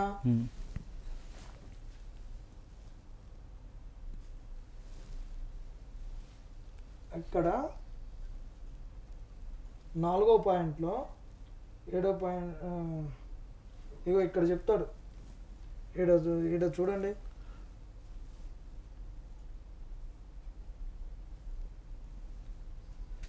ఇదేనా 7th పాయింట్లో after these steps taken the marks and created. ఇక్కడ కూడా ఇంకొన్నాయి. ఇక్కడ ఆయన చెప్పేదంతా ఈడ చెప్తాడు. ఈడ చెప్పింది చూడు, transparency and accuracy before hosting the marks అన్నాడు. మరి ట్రాన్స్పరెన్సీ అకౌంటబిలిటీ ఇక్కడ ఎందుకు మెయింటైన్ చేయట్లేరు వీళ్ళు? అవును కదా, ట్రాన్స్పరెన్సీ ఉన్నప్పుడు చెప్పచ్చు కదా, ఈ ఆర్టికల్ ఈ కేటగిరీ, ఈ ఆర్టికేట్ వాళ్ళు ఈ కేటగిరీ ముసుగేసుకున్నావు అని మాట్లాడినావు. నీకు అకౌంటబిలిటీగా చెప్పమంటేనేమో నాకు అకౌంటబిలిటీ కాదు, నాకు అధికారం ఉందని చెప్పేసి కేసులు పెడుతున్నావు. నువ్వు ట్రాన్స్పరెన్సీగా లేవు, ముసుగేసుకున్నావు అని మేము మంచిగా అడిగితే నువ్వు అకౌంటబిలిటీగా ఆన్సర్ చెప్పన్నప్పుడు నాకు అకౌంటబిలిటీ కాదు అధికారం ఉందని కేసులు పెడితే ఇది పబ్లిక్ సర్వీస్ కమిషన్ ఎట్లయితుంది? ఇప్పుడు ఏ రాజ్యాంగబద్ధ సంస్థ అట్లా చేయలేదు. ఏమన్నట్టు నాకు రాజ్యాంగబద్ధ సంస్థను నాకు రాజ్యాంగం ఇచ్చినటువంటిది ఉన్నది అని చెప్పేసి నువ్వు పేరాల పెట్టుకొని ఇప్పుడు అది రాజ్యాంగబద్ధ సంస్థ టీజీపీఎస్సీ, అందరికి తెలిసిన విషయం. మరి టీజీపీఎస్సీని మీరు విమర్శించినప్పుడు, మీరు ప్రశ్నించినప్పుడు కాంగ్రెస్ నాయకులు ఎందుకు దీంట్లో ఇన్వాల్వ్ అవుతున్నారు? అది రాజ్యాంగబద్ధ సంస్థ అయినప్పుడు దాని పని దాన్ని చేసుకుంటుంది. మేము మంచి ప్రశ్న అడిగారు, దానిపైన అది చేసుకుంటున్నప్పుడు అది ఇచ్చినటువంటి ఏదైతే వెబ్ నోట్లు ఉన్నాయో అందులో తప్పులు తడక ఉన్నాయి మేము నిలదీస్తున్నప్పుడు కాంగ్రెస్ వాళ్ళకి ఏం అవసరం? అదేమన్నా కాంగ్రెస్ యొక్క ఏజెన్సీనా? అంటే చాలా కించపరుస్తూ కూడా మాట్లాడుతున్నారు. వీళ్ళు రిజల్ట్స్ ఎప్పుడు పెడతారు ఏందనేది మళ్ళీ కాంగ్రెస్ యొక్క అఫీషియల్ హ్యాండిల్స్లలో ఉంటాయి. ఎప్పుడు రిజల్ట్స్ వస్తాయి, టీజీపీఎస్ ఎప్పుడు గ్రూప్ 1 కంప్లీట్ చేస్తుందని. మళ్ళీ టీజీపీఎస్ మీద అడుగుతున్నప్పుడు రాజకీయ నాయకులు కాంగ్రెస్ వాళ్ళు ఎందుకు వస్తారు? అదే కదా, నేను టీజీపీఎస్ ని అడుగుతున్నా, టీజీపీఎస్ చేసేది అడుగుతున్నా. నేను రేవంత్ రెడ్డి చేసిండని లేదు, ఇంకొక ఆయన ఏబిసిడీలు వచ్చి చేసిరు అని అడగట్లేను. ఓన్లీ పబ్లిక్ సర్వీస్ కమిషన్ ఒక దున్నపోతు లెక్క వ్యవహరిస్తుందనే అడుగుతున్నా. పబ్లిక్ సర్వీస్ కమిషన్ అడిగినప్పుడు పబ్లిక్ సర్వీస్ కమిషన్ రావాలి. కాంగ్రెస్ వాళ్ళు ఎందుకు వస్తారు? అసలు కాంగ్రెస్ వాళ్ళకి ఏం అవసరం? నీ వాళ్ళను అలా చొప్పించినవా? నువ్వు పనిచేస్తున్న వల్ల రాజ్యాంగబద్ధ సంస్థకి నీకేం పని? నీకేం అవసరం? నువ్వు వచ్చి వాళ్ళోడు రావాలి, వాడు మాట్లాడాలి. నువ్వెందుకు మాట్లాడుతున్నావు? నువ్వెందుకు ఒకళ్ళు తప్పించుకొని మాట్లాడుతున్నావు? మేము ఈడ రేవంత్ రెడ్డిని అనట్లేము, ఎవరిని అనట్లేము. నీ రాజ్యాంగబద్ధ సంస్థను నేను ప్రశ్నిస్తున్నాం. నువ్వు ఎవడి పక్కన వాడు మమ్మల్ని ఉద్యోగాలు నింపుకుంటాడు, వాడు పరీక్ష పెడతాడు, వాడు తప్పు అయితే మేము వాడిని అడుగుతాం, వాడు మమ్మల్ని నింపేది వాడిని అడుగుతాం. నువ్వెందుకు వస్తున్నావు మధ్యలోనే అడుగుతున్నాం. జనాలు కూడా అర్థం చేసుకోరు, ఇది కాంగ్రెస్ వానికి మాకున్న పంచాయతీ కాదు. నువ్వు నోటిఫికేషన్ ఇప్పించేంత వరకే నీ బాధ్యత. నువ్వేంది నేను ఉద్యోగాలు ఇస్తా అని నువ్వు చేసుకొని నీ గవర్నమెంట్లో ఎకనామికల్గా నువ్వు పర్మిషన్ తెచ్చుకొని అప్పుడు పబ్లిక్ సర్వీస్ కమిషన్కి ఇచ్చి నింపు అనాలి. వన్స్ ఆ పబ్లిక్ సర్వీస్ కమిషన్ కాడికి వచ్చినాక ఆ ప్రాసెస్ మొత్తం ఆ రిక్రూట్మెంట్ ఏజెన్సీ తోటే ఉంటుంది. ఆ రిక్రూట్మెంట్ ఏజెన్సీ తోటి మేము మాట్లాడతాం. ఆ రిక్రూట్మెంట్ ఏజెన్సీ నీ వాళ్ళకి తలలొగ్గినా నువ్వు ఎట్టు తలలొగ్గుతున్నావు అని మేము మాట్లాడతాం. కానీ నువ్వు వాడు తప్పు చేస్తే వాడిని అడిగితే ఈ కాంగ్రెస్ వాడు వచ్చేందుకు మాట్లాడతారు? కలవ సుజాత అంట, ఆమె నోరు పారేసుకొని మాట్లాడుతుంది. వీళ్ళంటే చదువు రాక రోడ్ల మీద తిరిగేటోళ్ళు మాట్లాడతారు అంటుంది. ఆమెకేం అవసరం కలవ సుజాతకు? నీ కాంగ్రెస్ సంస్థ అది. నీ గాంధీ భవన్ పక్కన ఉంటే మరి నీ గాంధీ భవన్ పక్కన ఉంటే అది కూడా గాంధీ భవన్ అవుతుందా? మరి ఇళ్ళ కూర్చునే బదులు అల్లబోయి కూర్చొని పని చేస్తున్నావా? మరి అల్లనే పోయి ప్రెస్ మీట్ పెట్టు. వీళ్ళు చేసే ఇంకా వీళ్ళు మాట్లాడే రిజైండర్స్ ఇంకా చాలా దారుణంగా ఉంటాయి. ఇక్కడికైతేనేమో నువ్వు క్యాస్టులు తీసుకుంటావు, అన్ని తీసుకుంటావు. ఇక్కడనేమో నువ్వు చేయవలసిన కానీ ప్రాసెస్ చేయవు. మమ్మల్ని జెండర్ డిస్క్రిమినేషన్ చేయడానికి, ఏజ్ డిస్క్రిమినేషన్ చేయడానికి తీసుకున్నటువంటిది అనేది క్లియర్ కనిపించింది ఎంత డేటా మేము ఇచ్చినప్పుడు. నెక్స్ట్ పాయింట్కి పోతే, for the recruitment TGPS issued the prelims all tickets and the prelims all ticket contains the details of district code అది ఇది అని చెప్పిండు. ఇక్కడ మేము హైదరాబాద్లోనే సెంటర్స్ పెట్టిన సెక్యూరిటీ వల్ల, సో నీకు డిస్ట్రిక్ట్ కోడ్ అది లేకుండా ఉండడానికి చేసిన అంటున్నాను. మరి నేను యూపీఎస్సీ ప్రిలిమ్స్ హైదరాబాద్లో రాస్తా, ఢిల్లీలో మెయిన్స్ రాస్తా. చాలా మంది ఏం చేస్తారంటే ఢిల్లీలో ఇప్పుడు ఎండాకాలం కదా, ప్రిలిమ్స్ గట్టెక్కితే చాలు, చాలా ప్రిలిమ్స్కి రిగరస్గా ఎక్కువ చదవాలి. అంటే దీనికి ఏంటంటే విస్తృతంగా చదివిన దాన్ని పెరిపేరాలకి ఇట్టి అన్నిటి చుట్టకుండా పోవాలి. బాయిల పైన ఈత కొట్టినట్టు ఉండాలి.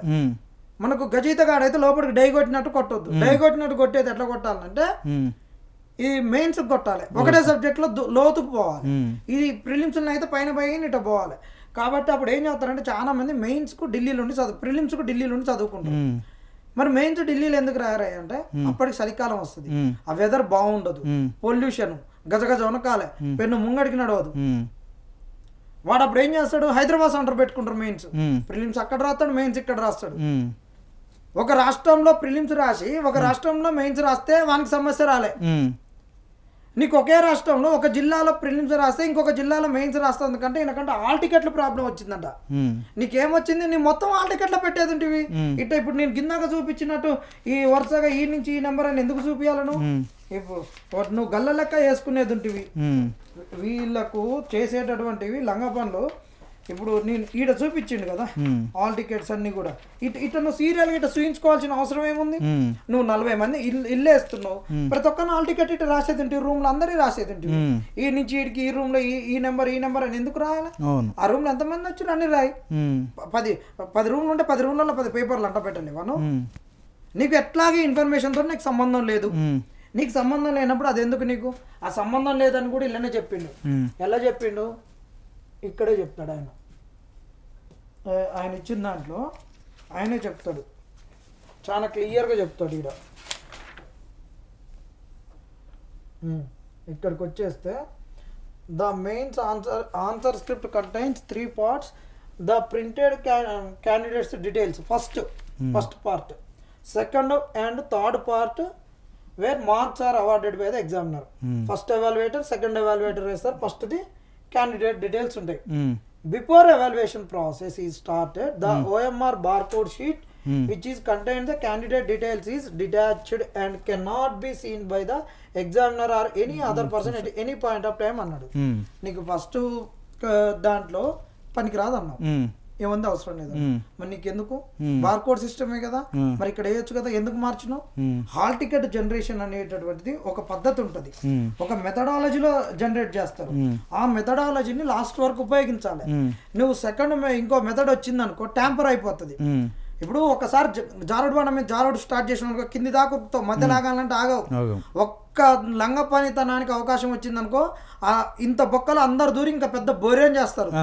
మరి ఈడ మాకు క్లియర్ కనిపిస్తుంది 10 మంది ఎక్కువ వచ్చారు, 16 మంది ఎక్కువ వచ్చారు. నీకు కాస్ట్ వైజ్ నువ్వు ప్రిలిమ్స్ లో రిజల్ట్ ఇవ్వలే, మెయిన్స్ ఎండ్ ఆఫ్ ది దాంట్లో మల్టీజోన్ 1 ఇవ్వలే, మల్టీజోన్ 2 ఇవ్వలే, కాస్ట్ వైజ్ ఇవ్వలేదు, ఏది ఇవ్వలేదు.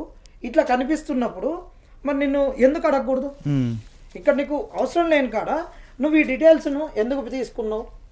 మరి ఇది అవసరం ఏముంది? నువ్వు అన్నీ ఇవ్వచ్చు కదా.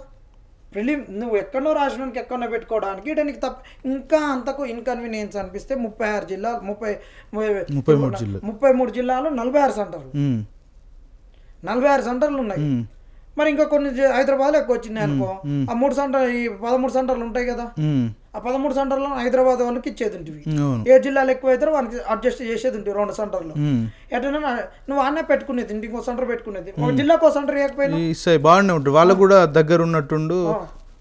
ఇక్కడనే హైదరాబాద్ ఒక కేరే ఇప్పుడు కోటి ఉమెన్స్ ఒక జిల్లాకు, ఇంకొకటి పక్కనే ఉన్నటువంటిది ఇంద్ర ప్రియదర్శిని ఇంకొక దానికి, BVRIT ఇంకొక జిల్లాకు అటు ఇవ్వకపోయినా, జిల్లాల వారికి ఇవ్వకపోయినావు. మరి ఆల్ టికెట్ ప్యాటర్న్ ఎందుకు చేంజ్ చేసినావు? ఈ ప్యాటర్న్ చేంజ్ చేసినావు దీని గురించి అని చెప్పినావు. కోటి ఉమెన్స్ లో ఓన్లీ ఉమెన్స్ కి ఇచ్చినావు. ఎందుకు ఇచ్చినావు? దానికన్నా ముందు జరిగిన UPS ఎగ్జామ్స్ కు తేడా రాలేదు, SSC ఎగ్జామ్ కు తేడా రాలేదు, ఇంత ముందు 2016 గ్రూప్ 1 మెయిన్స్ కు తేడా రాలేదు, ఏ ఎగ్జామ్ లకు తేడా రాలేదు, నెట్ ఎగ్జామ్ కు తేడా ఉండదు, సెట్ ఎగ్జామ్ కు మగవాళ్ళని ఆడవాళ్ళని అలో చేస్తారు, అన్నిటికీ అలో చేస్తారు. ఈ యొక్క ఎగ్జామ్ కన్నా మరి చెప్పిరంటే ఎవడు చెప్పిండు తెలియాలి, ఎందుకు చెప్పారు తెలియాలి. Amara letter better. ఇంకొకటి only 10 candidates have a group 1 mains in a Urdu medium and out of the 10 only 1 candidate is figured in the 563 candidates list which has been published in a calling candidates అన్నావు. ఇక్కడ 10 మందిని అన్నావు. 10 మంది Urdu medium రాస్తే అందులో ఒక్కళ్ళే 563 మంది certificate verification ఉన్నారని చెప్తున్నావు. మరి 563 ఒక్కడే ఉర్దూడు రాసిందని ఒక్కడికే వచ్చింది అంటున్నావు. 10 మంది రాస్తే అదెందుకు అంటున్నాడు?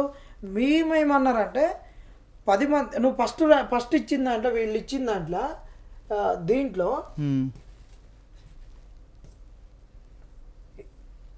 ఉర్దూ మీడియం రాసిన వాళ్ళు ఇక్కడ చెప్తాడు ఆయన 9 మంది రాసిండు అంటాడు. ఇలా ఉర్దూ మీడియం 9 మంది రాసిండు. మేమన్నారు 9 మందిని రాస్తే 7 మందికి మంచి మార్కులు వచ్చినాయి, వాళ్ళందరికీ ఉద్యోగాలు వస్తున్నాయి అన్నావు. అంటే నువ్వేం చేసినావు? 9 మంది కాదు 10 మంది రాసినావు.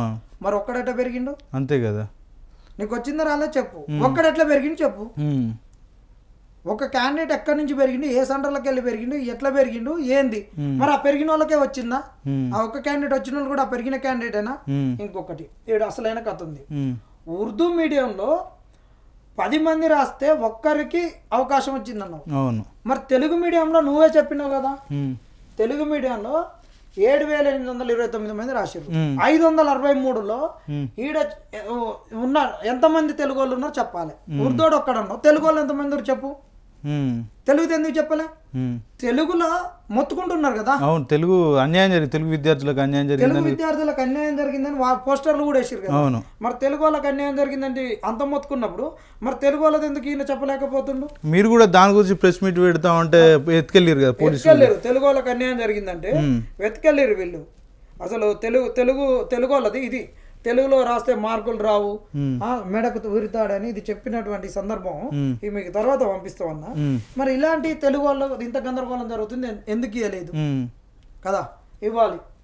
నెక్స్ట్ ఇంకొక పాయింట్, తెలుగు ఇంగ్లీషు 563లో ఎంతమంది వచ్చారు, టాపర్ ఏ మీడియం వాడు ఏంటి అనేది మొత్తం క్లియర్ గా చెప్పాలి కదా ఈడ.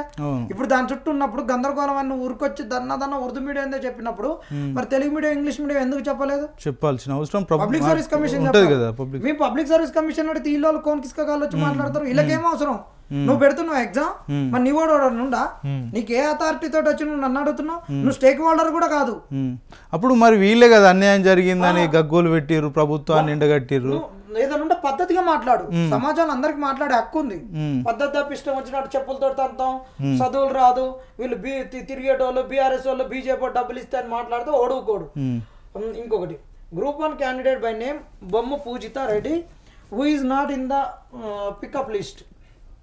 Pujita Reddy has written a letter to the commission enclosing a forged marks statement, complained out of about the reduction of a marks after recounting annaru. Notice is being issued the candidate asking her why she should not be debarred from the future exams of the TGPS for submitting forged document. Strict action is being taken on this candidate annaru. మంచిగా చెప్పినావు. మరి ఇక్కడ అస్సలు కథ మొత్తం ఈయనే ఉంది, ఫోర్జడ్ documents అంటున్నావు. నువ్వు ఇచ్చినటువంటి నోటిఫికేషన్ ప్రకారము, నీ నోటిఫికేషన్ 15.2 ప్రకారం దాంట్లో నోటిఫికేషన్లో ఏం చెప్పిర్రా అంటే, నోటిఫికేషన్ ఇచ్చిన దాని ప్రకారము 15.2లో వీళ్ళు చెప్పింది ఏం చెప్పిర్రంటే, పేజీ నెంబర్ 20 నోటిఫికేషన్ 15.2లో వాళ్ళు చెప్పేటటువంటి అంశం 20లో ఇక్కడ 15.2లో మేము మొత్తం మార్క్స్ లిస్ట్ ఇస్తామని చెప్పిండ్రు. మార్క్స్ లిస్ట్ ఇస్తామని చెప్పినాక నువ్వు మార్క్స్ లిస్ట్ ఎందుకు ఇవ్వలేదు? నువ్వు ఓన్లీ ఇది ఎందుకు పెట్టినావు, ఇట్లా ఎందుకు పెట్టినావు నువ్వు, ఇది ఈ విధంగా ఎందుకు పెట్టినావు అని అడుగుతున్నావు. నువ్వు అందరికీ కూడా ఇది ప్రిలిమ్ సిట్నే పెడితే మెయిన్ సిట్నే పెడితే నువ్వు ఇండివిజువల్ లాగిన్స్ ఇచ్చినావు, ఇండివిజువల్ లాగిన్స్ తీసేసినావు. నాకు తక్కువ వచ్చిన నేను రికౌంటింగ్ పెట్టుకున్నా. రికౌంటింగ్ పెట్టుకుంటే నువ్వేం చేస్తున్నావు, అవి తీసేసినావు, నాకు తక్కువ వచ్చినాయి అంటున్నావు. లేదు ఇంత తక్కువ వచ్చినంటే లేదు వాళ్ళు ఫోర్జరీ చేసిండు అంటున్నావు. మరి నువ్వు అసలు ఎందుకు ఇండివిజువల్ లాగిన్స్ ఎందుకు అట్ట తీసేసినావు? ఇది పెట్టినప్పుడు అది కూడా అట్టనే ఉంచాలి కదా. నువ్వు జిఆర్ఎల్ పెట్టినావు, జిఆర్ఎల్ పెట్టినాక ఇండివిజువల్ లాగిన్స్ ఎందుకు తీసేసినావు? నువ్వు ఫస్ట్ అది పెట్టుంటే మేము డౌన్లోడ్ చేసుకునేటోళ్ళం. ఫస్ట్ నువ్వు మొత్తం పిఎంఎల్ ఫస్ట్ అందరికి పెడితే ప్రొవిజనల్ మార్క్ లిస్ట్ మేము డౌన్లోడ్ చేసుకొని మన క్యాస్ట్ అవన్నీ పెట్టేస్తే చేసుకునేటోళ్ళం మేము. ఇప్పుడు మీరు చేసుకోలేదా? నువ్వు ఇచ్చినటువంటి పిఎంఎల్ డేటాను ఏదైతే సర్టిఫికేట్ వెరిఫికేషన్కి ఇచ్చినావో నువ్వు ఊరికే ఖాళీగా గిట్ల ఇస్తే, ఈ 523 ఇట్లా ఇస్తే మా కాడున్న దాంట్లో అటువంటి నువ్వు ఏదైతే ఇచ్చినావు జిఆర్ఎల్ నుంచి వాడు ఏ క్యాస్ట్ ఏందని మేము ఇట్లా చేసుకున్నాం. మన నువ్వు ఆ రోజు ప్రొవిజనల్ లిస్ట్ అట్లనే కులము, వాని పేరు, వాని కులము, వాని ఏజీ, వాడి ఏజోను అవన్నీ పెట్టేది ఉంటుంది ఫస్ట్. అది ఫస్ట్ పెట్టినాక మనకి 6 సబ్జెక్టులు, 6 సబ్జెక్టులలో ఒక్కొక్క సబ్జెక్టులో ఎన్ని మార్కులు వచ్చినాయి, తర్వాత వాని మొత్తం స్కోర్ ఎంత, ఇదంతా పెట్టేది ఉంటుంది. ఇదంతా పెట్టకుండా ఇండివిజువల్ లాగిన్లో పెట్టి ఇండివిజువల్ లాగిన్ నుంచి నువ్వు తీసేసి మళ్ళీ ఇప్పుడు ఆమె ఫోర్జరీ డాక్యుమెంట్ పెట్టిందని ప్రతి ఒక్కరి మీద ఎందుకు పెడతావు? తప్పు చేసేందుకు అవకాశం నీకనే ఉంది. నువ్వు ఏదంటే అది రాసుకోవచ్చు, ఏదంటే అది దూడిపోవచ్చు. నీకు వైట్నర్ నీకానే ఉంది, పెన్ను నీకానే ఉంది, పెన్సిల్ నీకానే ఉంది, ఎరేజర్ నీకానే ఉంది, అన్ని నీకానే ఉన్నాయి. అన్ని నీకానే ఉండి నువ్వు చేసే తప్పుకు ఒక్కొక్కరి మీద కేసులు పెడతామని డిబార్ చేస్తామని ఫోర్జరీ చేసినటువంటి డాక్యుమెంట్స్ తోటి నీ ముందుకు వస్తే మరి నువ్వేం చేసినావు ఆ రోజే? నువ్వు ఇట్లా తప్పు చేసినావు అని చెప్పొచ్చు కదా. ఈ రోజు నువ్వు ఒక్కొక్కరిని ఇట్లా నువ్వు బెదిరిస్తావు. ఇదేనా నీ బెదిరింపులు? ఒకడు ఇక 120 మార్కులకు ఒకరికి ఒక దాంట్లో ఎక్కువ వచ్చినాయి అని చెప్తే వాళ్ళనట్టనే అనమాట. ఒక సబ్జెక్ట్లో వాళ్ళు చెప్పినటువంటి ఎక్కువ వచ్చినాయి, వాళ్ళు చెప్పిన దానికన్నా వాళ్ళకి ఎక్కువ వచ్చినాయని పోయింది పాపం. పోతే వాడిని బెదిరించారు అంటున్నారు. ఇప్పుడు వీళ్ళు చేసినటువంటి ఒక దాష్టికం చూపిస్తామన్నా, వీళ్ళు చేసింది ఎవరు? వీళ్ళని బెదిరించేది టీజీపీఎస్ బెదిరిస్తుంది. టీజీపీఎస్ బెదిరించి ఇప్పుడు ఏమంటుంది, వాళ్ళ మీద కేసులు పెడతాం అంటుంది కదా. నువ్వు ఇండివిజువల్ లాగిన్ ఇచ్చిన ఇండివిజువల్లో నాకు వచ్చిన మార్కులు నాకు తెలుసు, నేను పెట్టుకుంటే అది నాకే తెలిసింది, నాకు తక్కువ వచ్చినాయి నేను చెప్తున్నా. లేదు వాడు నన్ను బదనాం చేస్తున్నా అంటున్నావు, బదనాం చేసి బట్ట కాల్చి మొఖాన్ని ఇస్తున్నా అంటున్నావు. మరి నువ్వెందుకట్ట కాల్పించుకున్నావు చెప్పు? నువ్వు ముందు ఎందుకు చెప్పలేదు? అరే బాబు నేను అన్ని ఒక్కనే పెడతాను. ఇగో వీళ్ళు చేసినటువంటిది ఏదో పనితనం ఇక్కడ కనిపిస్తుంది. ఏంటంటే ఇది ఒకటి ఆల్ టికెట్, ఇది నేను క్లోజ్ చేస్తున్నా కానీ ఇక్కడ ఈ అబ్బాయి పెట్టుకున్నాడు. ఇది ఇతను అండర్ 18. ఎక్కడంటే తెలంగాణ మహిళా విశ్వవిద్యాలయం వాళ్ళు వీళ్ళు. ఇంకోటి పెడదాం, వీళ్ళ వెరిఫికేషన్ పెడితే అయిపోతుంది. వీళ్ళకి ఒక్కొక్క మార్క్ తగ్గిన వాళ్ళు ఉన్నారు అనమాట. ఇప్పుడు ఈడ సెంటర్ ఇక్కడ బ్లర్ చేసినాము, కానీ ఇది చూపి అన్న జూమ్ చేసి ఇక్కడ వీళ్ళు ఎవాల్యుయేషన్ పెట్టుకున్నారు అనమాట. రీకౌంటింగ్ పెట్టుకున్నారు. రీకౌంటింగ్ పెట్టుకుంటే ఇక్కడ ఓన్లీ పేపర్ 3లో 72.5 వస్తే ఇక్కడ రివాల్యుయేషన్ లో ఇక్కడ 73.5 పెరిగినాయి. ఎన్ని మార్క్స్ పెరిగినాయి? ఒక్క మార్క్ పెరిగింది. ఒక్క మార్క్. ఓకే, ఒక్క మార్క్ పెరిగితే ఇక్కడ నీకు డీటెయిల్స్ ఇక్కడ TGPS ID, candidates application ID, mains hall ticket number, ఇక్కడ ఈ 3 వస్తున్నాయి. ఇక్కడ క్యాండిడేట్స్ నేమ్ వస్తుంది. ఈడ క్యాండిడేట్స్ నేమ్ వస్తుంది. క్యాండిడేట్స్ నేమ్ బ్లర్ చేసేసారు. ఓకే, కానీ ఇక్కడ వెన్యూ కోడ్ ఎందుకు ఇవ్వలే నువ్వు? ఈ రీకౌంటింగ్ పెట్టుకున్న దాంట్లో వెన్యూ కోడ్ సేమ్ ఫార్మేట్ లో ఎందుకు ఇవ్వలేదు? ఈ మార్కులు ఇచ్చినావు, ఈ పైన ఉన్నటువంటి డీటెయిల్స్ సేమ్ ఎందుకు ఇవ్వలేదు? ఇప్పుడు 1 2 3 4 కాలమ్స్ పెట్టినావు. ఈ 1 2 3 4 పెట్టినావు. ఈ కాలం వరకు ఆపినావు. మరి ఈ కాలం ఎందుకు పెట్టలేదు? వెన్యూ కోడ్ నేమ్ ఎందుకు పెట్టలేదు? ఇప్పుడు నేను పోతే ఏమంటాడు, ఈయన ఫోర్జరీ చేసుకొచ్చింది అంటావు. అంటే దీంట్లో వెన్యూ కోడ్ పెట్టలేదు, రీకౌంటింగ్ మెమోలో వెన్యూ కోడ్ పెట్టలేదు. నువ్వు ఇన్ని తప్పులు తడకగా చేస్తూ అన్ని చేస్తూ వాడు ఏమన్నా అంటే వాంది లేదు, వాడు ఫోర్జరీ చేసుకొచ్చిండు, నా దాంట్లో లేదంటావు. నీ దగ్గర నువ్వెంతో దద్దమ్మవు అంటే ఆ రోజు మరి పబ్లిక్ సర్వీస్ కమిషన్ ఆ రోజు 16 పేపర్లు లీక్ అయినప్పుడు ఏం చేసింది? ఆ రోజు పేపర్ లీక్ అయినప్పుడు ఈ రోజు 60 GB డేటా ఉన్నటువంటి ఒక పెన్ డ్రైవ్ ఎక్కడేసింది public service commission. Public service commission chairman మారిర్రు. ఈ చైర్మన్ గడ్డి పీకిర్రా? ఇప్పుడు కాంగ్రెస్ వచ్చినాక 2 చైర్మన్లు అయ్యారు. ఈ చైర్మన్లు ఏం చేసిర్రు? అసలు మీ దాంట్లో సెక్యూరిటీ ఉందని మాకేం నమ్మకం? ఎవడు మార్కులు వేసుకుంటుంటే ఎవడు వేసుకొని పోతుండు. నీ సాఫ్ట్వేర్ ఏ సంస్థతో ఆడిట్ చేసినావు? సీడాక్ తోటి చేయించినావు, ఎవరితోటి ఆడిట్ చేయించినావు? అసలు నీ సిస్టమ్స్ హ్యాక్ కాలేదని నమ్మకం ఏంది? నువ్వు ఒక పబ్లిక్ డొమైన్లో పెట్టినావా? నా సిస్టమ్ కింద సెక్యూరిటీ ఉంది, నేను వీళ్ళతోటి నేను సోషల్ ఆడిట్ చేయించిన, నా సిస్టమ్స్ యొక్క సెక్యూరిటీ అని నువ్వు ఏమైనా పంపినావా? నువ్వు లీక్ అయిన తర్వాత మాకేమైనా ఇచ్చినవా? పలానా సంస్థతోటి నేను ఇది చేయించిన, ఆడిట్ చేయించిన, నా సాఫ్ట్వేర్స్ చాలా సెక్యూర్, నాకున్నటువంటి హ్యాకర్స్ ఏ విధంగా దాంట్లోకి చోరపడరు, ఇంతమంది. ఇప్పుడు సోషల్ మనకు సాఫ్ట్వేర్స్ దొంగతనాలు ఎక్కువ జరుగుతున్నాయి. ఇలాంటి దానికి నువ్వేం చెప్పలేదు. ఇప్పుడు నన్ను అంటావు, నీ కాడ ఉన్నటువంటి డేటాని నువ్వు అప్పుడు ఉన్నటువంటి డేటాని నువ్వు ఇంతవరకు బయట పెట్టలేదు. ఇప్పుడు ఏమంటే నన్ను కరప్ట్ చేసిన అంటావు. ఇప్పుడు వీళ్ళని భయపెట్టిస్తావు. భయపెట్టించామంటావు. కోర్టుకు పోయిన కాడ మళ్ళీ వీళ్ళు తప్పు చేసిర్రు, వీళ్ళు ఫోర్జరీ చేసుకొచ్చిర్రు, వెకిల్ నవ్వులు నవ్వుకుంటా. ఇదేనా నీ పబ్లిక్ సర్వీస్ కమిషన్ చేసేది? అసలు నీ 60 GB డేటాకు అది లేదు గది లేదు, నీ సాఫ్ట్వేర్లకు అది లేదు గది లేదు, నీ సెక్యూరిటీ ఎంత ఉంది అది లేదు గది లేదు. నువ్వు ఇచ్చిన డేటాలను మొత్తం తప్పు. ఒకరు ఇప్పుడు ఈడ ఇచ్చినటువంటి దాంట్లో ఇప్పుడు రిజల్ట్స్ ఇచ్చిర్రు కానా? ఇప్పుడు ఈ రిజల్ట్స్ అన్ని ఉన్నాయి కదా కిందిక. ఇప్పుడు ఈడ నవీన్ నికోలస్ గారు ఇది పెట్టింది. మరి ఈ నవీన్ నికోలస్ గారు పెట్టిన అతనే ఇక్కడ రిజైండర్ ఇచ్చింది ఎవరు? రిజైండర్ నవీన్ నికోలస్ ఇచ్చింది. మరి ఈ నవీన్ నికోలస్ ఈ రిజైండర్ లో మరి ఇక్కడ ఈ అమ్మాయిది ఎరకలని పెట్టిండు కదా. అవును, ఈడ ఇక్కడే ఒక ఇది ఎస్టీ 5వ పాయింట్ ఎరకలని పెట్టినాం. దీనికైతే నీకు పెడతాందుకు ఉంటుంది, ఇక్కడ మరి నువ్వు ఎందుకు పెట్టలేదు కమ్యూనిటీ వైజ్? అవును. మరి మీకు ఏ క్రెడిబిలిటీ ఉందని మరి మాట్లాడుతున్నారు మీరు? ఇదే పబ్లిక్ సర్వీస్ కమిషన్ ఇంత నీతి నిజాయితీ ట్రాన్స్పరెన్సీ అంటది కదా, ఇదే పబ్లిక్ సర్వీస్ కమిషన్ 55 జీవో మీద కేసు పడ్డప్పుడు ఇదే మంచిదని చెప్పారు, కౌంటర్ ఇచ్చారు. ఇదే 29 జీవోకి వచ్చినప్పుడు 29 జీవో మంచిదని చెప్పారు. విత్ ఇన్ 1 year లో ఒకే పబ్లిక్ సర్వీస్ కమిషన్ ఒకటే స్టేటు ఒకసారి ఒక జీవో మంచిదవుతుంది, ఇంకోసారి ఒక జీవో మంచిదవుతుంది. 2 జీవాలు వివిధ కాలాలలో మంచిగా అవుతాయా?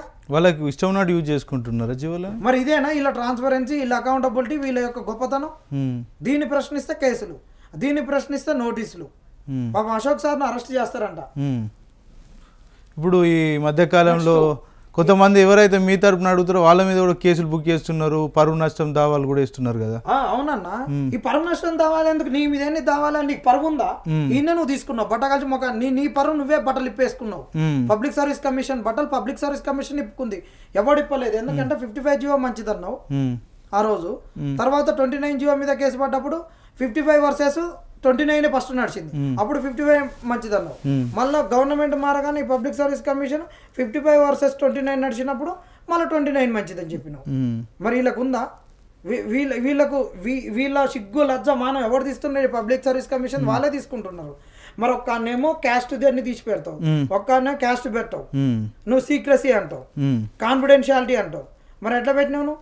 మరి ఈ అమ్మాయి వచ్చి చెప్పిందని ఇక్కడ, మరి నువ్వు ఇచ్చినటువంటి నోటిఫికేషన్లోనే నువ్వు పెట్టినావు నేను ఫస్ట్ పెడతాను.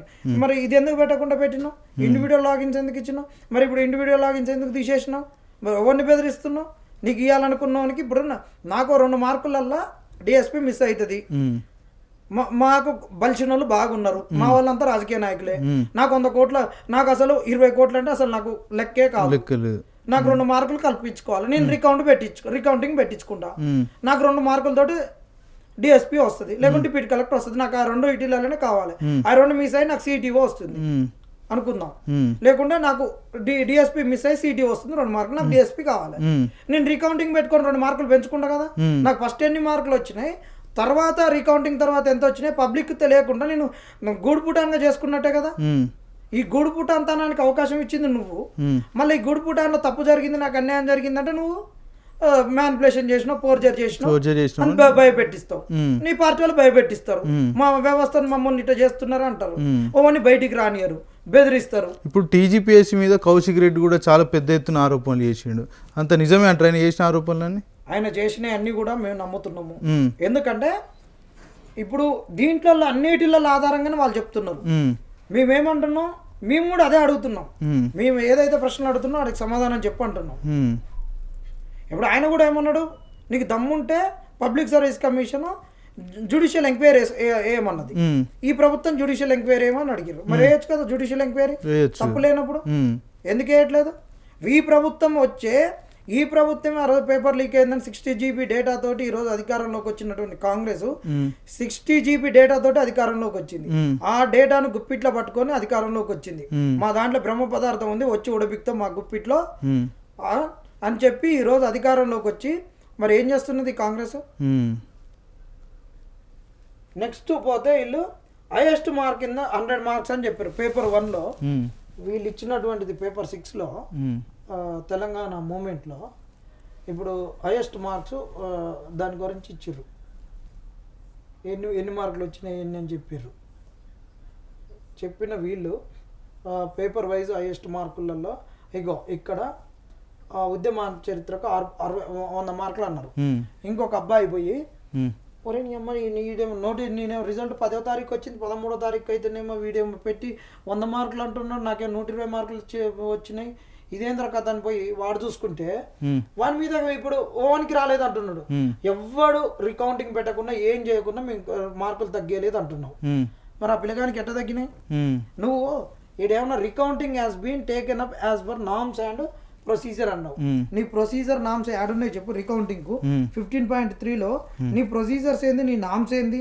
నువ్వేమన్నావు? ఇక్కడ ఉన్నటువంటి procedure request for the recounting of the marks will be considered for the conventional type of a written test only within a 15 days for the publication of the provisional marks list on the payment of provisional mark list. నువ్వు provisional mark list పెట్టినావా? నీ norms provisional mark list అన్నావు, నువ్వు individual login పెట్టినావు. Recounting ముందు provisional mark list రావాలి. PML వచ్చినాక ఎవరికైనా తెలుస్తుంది. నువ్వు పిఎంఎల్ లేకుండా రికౌంటింగ్ ఎట్లా పెట్టినావు? ఈ గుడ్ పుట్ అనేది నువ్వు పిఎంఎల్ ఇస్తే మనకి తెలిసిపోయేది, అందరం చూసేటోళ్ళం కదా. ఇప్పటికైనా నువ్వు ప్రతి ఒక్కరికి పబ్లిక్ డొమైన్లో ఇప్పుడు నువ్వు ఇచ్చినటువంటి జిఆర్ఎల్లో కూడా ఇంగ్లీష్లో వచ్చిన మార్కులు 900కు వచ్చిన మార్కులను పెట్టినావు. కానీ వానికి వచ్చిన ఫస్ట్ పేపర్లేని, సెకండ్ పేపర్లేని, థర్డ్ పేపర్లేని, ఫోర్త్ ఏంది, ఫిఫ్త్ ఏంది, సిక్స్త్ ఏంది ఏం పెట్టలే కదా. నీ కాడ డేటా ఉన్నప్పుడు కానీ నువ్వు పెట్టడానికి నీకు ఎంత బరువేంది? అదేమన్నా నువ్వు అందరికి పంచట్లేవు కదా, వెబ్ నోట్లో ఉంచేదే కదా. ప్రింట్అవుట్ తీసుకుంటే మాకే డబ్బులు అవుతాయి. ఎందుకు పెట్టలేదు వీళ్ళు? ఇంత మాట్లాడేటోళ్ళు మరి ఆ ట్రాన్స్పరెన్సీ ఎందుకు మెయింటైన్ చేయట్లేరు? వీళ్ళు ఇచ్చినటువంటి నామ్స్ వీళ్ళే తుంగలు దొక్కున్నారు. పిఎంఎల్ వచ్చిన తర్వాత 15 days అన్నాడు డబ్బులు ఆన్లైన్లో పేమెంట్ చేస్తే. In any recruitment exam the selection of the candidate is only on the basis of the performance of the candidate in the recruitment exam. There is always a possibility of candidates from a one center being more selection when compared to the other centers అన్నాడు. దానికి ఎగ్జాంపుల్గా IIT, NEET exams, cat అని పెడుతున్నాం. ఈ నీటు, cat వీటన్నిటికి సంబంధించినటువంటి exams objective exams. Objective ఎగ్జామ్స్లలో కొన్ని వస్తాయి. మరి నీ గ్రూప్ 2, గ్రూప్ 3 ఎన్ని వచ్చినాయి, ఎన్ని సేమ్ మార్క్స్ వచ్చినాయి అది చెప్పాలి కదా.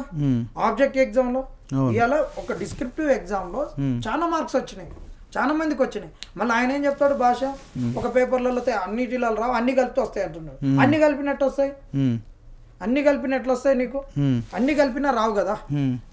అట్లా పెట్టిండు ఈయన. మళ్ళా ఈ నీటి అన్ని ఆబ్జెక్టివ్, అది కూడా ఏంటిది హైదరాబాద్ సెంటర్లోకి ఎక్కువ వస్తే, ఢిల్లీలో ఎక్కువ మంది రాస్తే, తర్వాత హైదరాబాద్లో రాస్తే, ఒక సిటీ మొత్తాన్ని చూస్తే. కానీ ఇక్కడ ఓన్లీ మేము అడిగింది ఏంది, ఒక సెంటర్తో అడిగినాం. ఒక్క సెంటర్లో ఇంతెందుకు వచ్చిందంటే మళ్ళీ మొత్తానికి కలిపి చెప్తాడు, దానికి తగ్గట్టు చెప్పండి. మళ్ళీ యూపీఎస్సీ అని చెప్పిండు. మరి యూపీఎస్సీకి ఆడ వచ్చింది?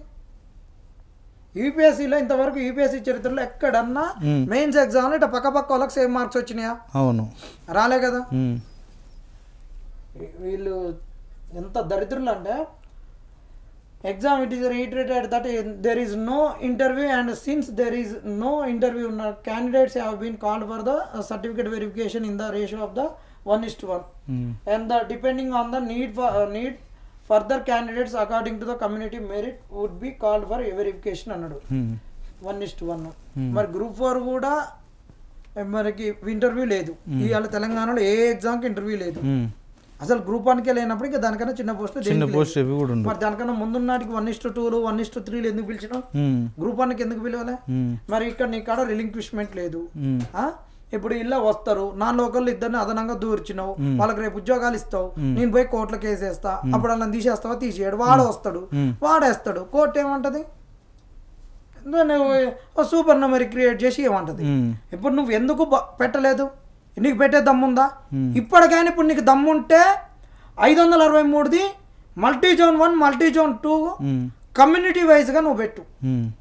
ఇవాళ ఎవరైతే కలో సుజాత మాట్లాడుతున్నారో, అక్క నువ్వు నరాలు దించుకొని మాట్లాడకు, సెటైరికల్గా మాట్లాడకు, యాసలు ప్రాసలు మాట్లాడకు.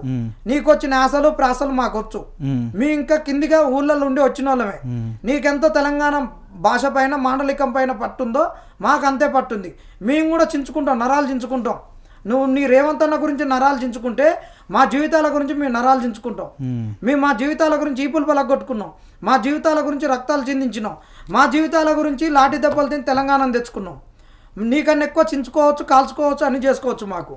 మరి నీ పబ్లిక్ సర్వీస్ కమిషన్ నీ ప్రభుత్వం కదా, నీ రేవంత్ అన్న అడిగి ఇమ్మీడియట్గా ఇప్పుడు అప్లోడ్ చేయించు. 563 మంది నాన్ లోకలోడ్ ఎంత, లోకలోడ్ ఎంత, మల్టీజోన్ 1 ఏంది, మల్టీజోన్ 2 ఏంది, అది పెట్టు. అది పెట్ట శాత కాదు ఇళ్లకు. Next, job seekers who are appearing for the recruitment exams conducted by the commission were informed that if any middleman approach in the false allegation అది ఇది ఉంటే మాకు వచ్చి చెప్పని చెప్తున్నారు కదా వీళ్ళు. మిడిల్ మ్యాన్ అప్రోచ్ అసలు నీ నెంబర్కి ఇచ్చినావు, అసలు అమ్మాయి తప్పు చేసిందా, ఏం చేసింది అనేటటువంటిది నువ్వు వెరిఫై చేసుకున్నావా? అసలు నీ దాంట్లో డేటా లేదు, ఏది లేదు.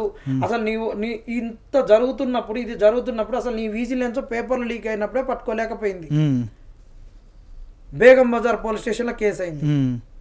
నీ విజిలెన్స్ ఉంటే మరి నీ విజిలెన్స్ ఇన్ని రోజులు 60 GB డేటాని ఏం చేసింది నీ విజిలెన్స్?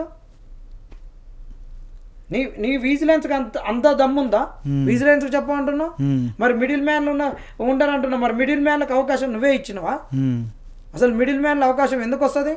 అసలు లేరు మాకని చెప్పాలి నువ్వు. మిడిల్ మ్యాన్లు ఓడో వచ్చి మధ్యలో అడిగితే గిరిడిగితే నువ్వు పోలీసు వాళ్ళకి కంప్లైంట్ ఇవ్వని చెప్తున్నావు కదా. నీ విజిలెన్స్కు ఎన్ని వచ్చినాయి? మేము పెట్టినటువంటి క్వారీలకే నీకు దిక్కు దివాను లేదు. ఈ పేపర్ల మీద అన్నిటిపైన పెట్టిన దానికి నీ విజిలెన్స్ ఏం పని చేస్తుంది?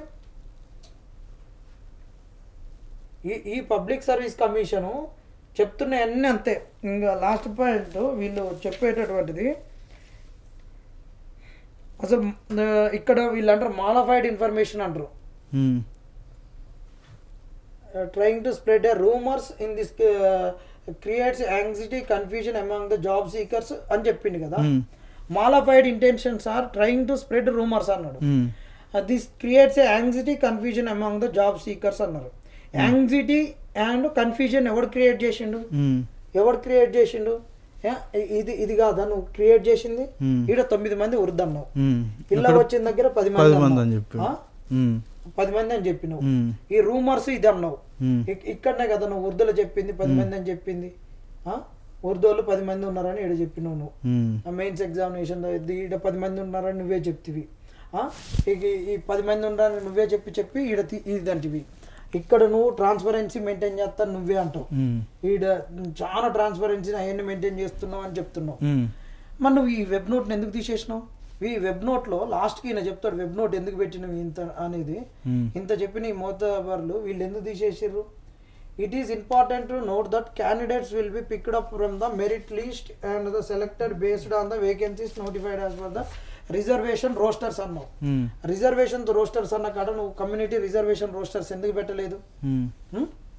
ఇది పెట్టాలి కదా, అది పెట్టలేదు.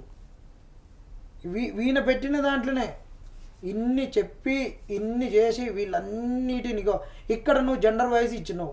మరి మెయిన్స్ రిజల్ట్ లో జెండర్ వైజ్ ఎందుకు ఇవ్వలేదు? అవును, అక్కడ జెండర్ వైజ్ కమ్యూనిటీ బేసిక్ అవన్నీ ఏం చూపెట్టలేదు కదా. ఎంత దరిద్రం అంటే అంత దరిద్రంగా వీళ్ళు ఇక్కడ ఈయన చెప్తాడు commission as a recruiting agency aims that the best of the meritorious candidates are selected to serve the Telangana state అన్నాడు. ఇక్కడ సర్వ్ ద తెలంగాణ స్టేట్. మేము అదే అంటున్నాం, తెలంగాణకు సేవ చేస్తాం, తెలంగాణకు సేవకు అంటున్నాం. మరి మేము అందరం తెలంగాణకు సేవ చేస్తానికే ఉన్నాం కదా. మరి మేము అందుకొరకే కొట్లాడిన రోజులు ఉంటే మరి మా ఎవరికో ఇస్తున్నా మెరిటోరియస్ స్టూడెంట్స్ ఆ నుంచి వచ్చారు నీకు.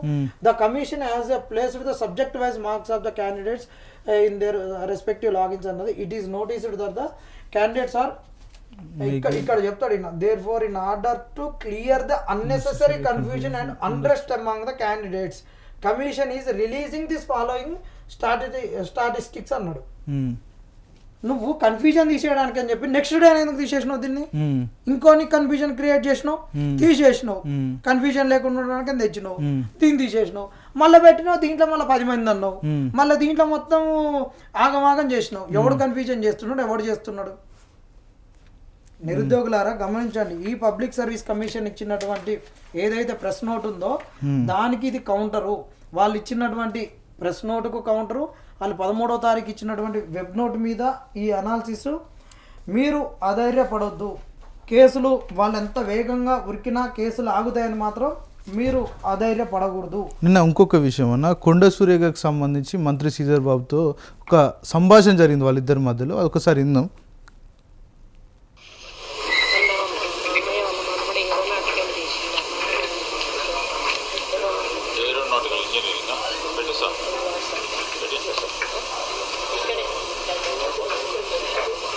అదేనా చాలా క్లియర్ గా వస్తుంది. అంత చక్కర్లు కొట్టింది ఆమె.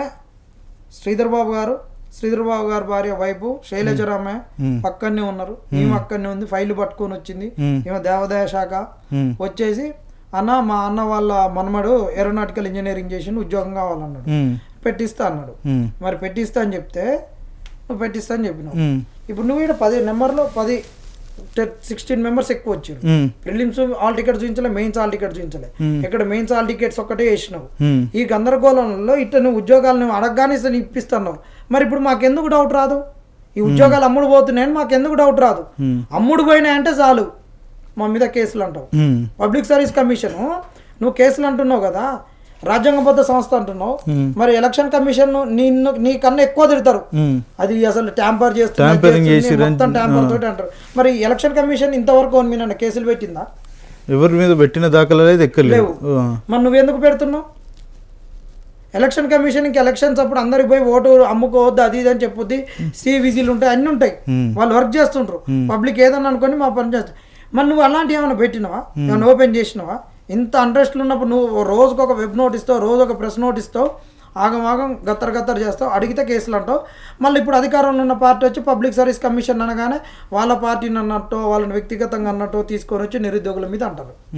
నేను ఇంతసేపు మాట్లాడిన దాంట్లో ఒక పబ్లిక్ సర్వీస్ కమిషన్ చేసిన తప్పులనే మాట్లాడినా, వాళ్ళు ఇచ్చిన వెబ్ నోట్ల గురించే మాట్లాడినా, వాళ్ళు ఇచ్చిన రిజల్ట్ లిస్ట్ల గురించే మాట్లాడినా తప్పితే కాంగ్రెస్ అని ఇది కమిషన్ అన్నా, పబ్లిక్ సర్వీస్ కమిషన్ కాదు ఇది కాంగ్రెస్ కమిషన్ అన్నా, ఇది పబ్లిక్ సర్వీస్ కమిషన్ కాదు ఇది గాంధీ భవన్ అన్నా, ఈయన చైర్మన్ కాదు రేవంత్ రెడ్డి జేబులో మనిషి అన్నా, ఇక్కడ పేపర్లు దిద్దిన వాళ్ళందరూ కాంగ్రెస్ మనుషులు అని చెప్పినా ఏమనలే కదా. పబ్లిక్ సర్వీస్ కమిషన్ నీకున్న అథారిటీ నువ్వు ఏ విధంగా ఎంజాయ్ చేస్తున్నావు, దాన్ని ఏ విధంగా మిస్యూజ్ చేస్తున్నావు, నువ్వు చేసిన తప్పులేందని మాట్లాడుతున్నావు. ఎందుకు మరి టీజీపీఎస్సీ కూడా మీరు చేస్తున్నటువంటి ఆరోపణలకు అన్నిటి కూడా ఉలికిపడినట్టు సమాధానాలు ఇవ్వడం? అది ఆరోపణలు కాదు మేము చెప్పేది, అస్సలు ఆరోపణలు కాదు. మీకు కాంక్రీట్ ఎవిడెన్స్ తోటి చెప్పినావు. అవును, అవి ఆరోపణలు ఎట్టయితే నువ్వే పెట్టినావు తీసేసినావు, నువ్వే 10 మంది అన్నావు, నువ్వే కాదన్నావు, నువ్వే క్యాస్ట్ అన్నావు, నువ్వే ఆల్ టికెట్లు, ఎందుకంటే మాకు అందరికి మల్టీ జోన్ పోస్టులు క్యాస్ట్ వైజ్ కావాలన్నావు, క్యాస్ట్లు పెట్టలేదు, ఇది మల్టీ జోన్ పోస్టులు అన్నావు. ఇది మేమందరికి ఇప్పుడు ప్రిలిమ్స్ లో కూడా 31,000 పైచీలకు వచ్చిర్రు, 3-2 డబల్ తీసుకున్నావు కింద నుంచి షార్ట్ బాల్ మెథడ్ లో. వాళ్ళు ఎవరని కూడా చెప్పలే కదా. ఇప్పటి వరకు అసలు నువ్వు ప్రిలిమ్స్ ది ఎందుకు పెట్టలేదు చెప్పు. ఇప్పుడు ప్రిలిమ్స్ పెడితే దొంగలు బయటకు వస్తారు. ఈ స్టేజ్ లో ప్రిలిమ్స్ జిఆర్ఎల్ మొత్తం. ఇంకొక విషయం ఏంటంటే కాంగ్రెస్ పార్టీ కురువృద్ధుడు అని చెప్తాడు, ఆయనకు సంబంధించిన వాళ్ళకి ఒక్కరికి అంటున్నారు, ఒకరు ముఖ్యమంత్రి రేస్లో ఉన్నటువంటి వ్యక్తికి సంబంధించిన కోడలు కను కొంతమంది అంటున్నారు, మంత్రులకు సంబంధించి కుటుంబ సభ్యులకు కూడా అర్హులైరు దీంట్లో ఉత్తీర్ణులైరు అని చెప్తున్నారు. ఇదంతా నిజమే అనుకోవచ్చా, లేకపోతే ఏమైనా జరిగే అవకాశాలు ఏమైనా ఉండకపోవచ్చు? ఎక్కువ ఉన్నాయి, జరిగే అవకాశాలు చాలా ఉన్నాయి. ఇంకా మాకు మొన్నటి వరకు ఏంటంటే కొద్దిగా అటు ఇటు అనిపించేది.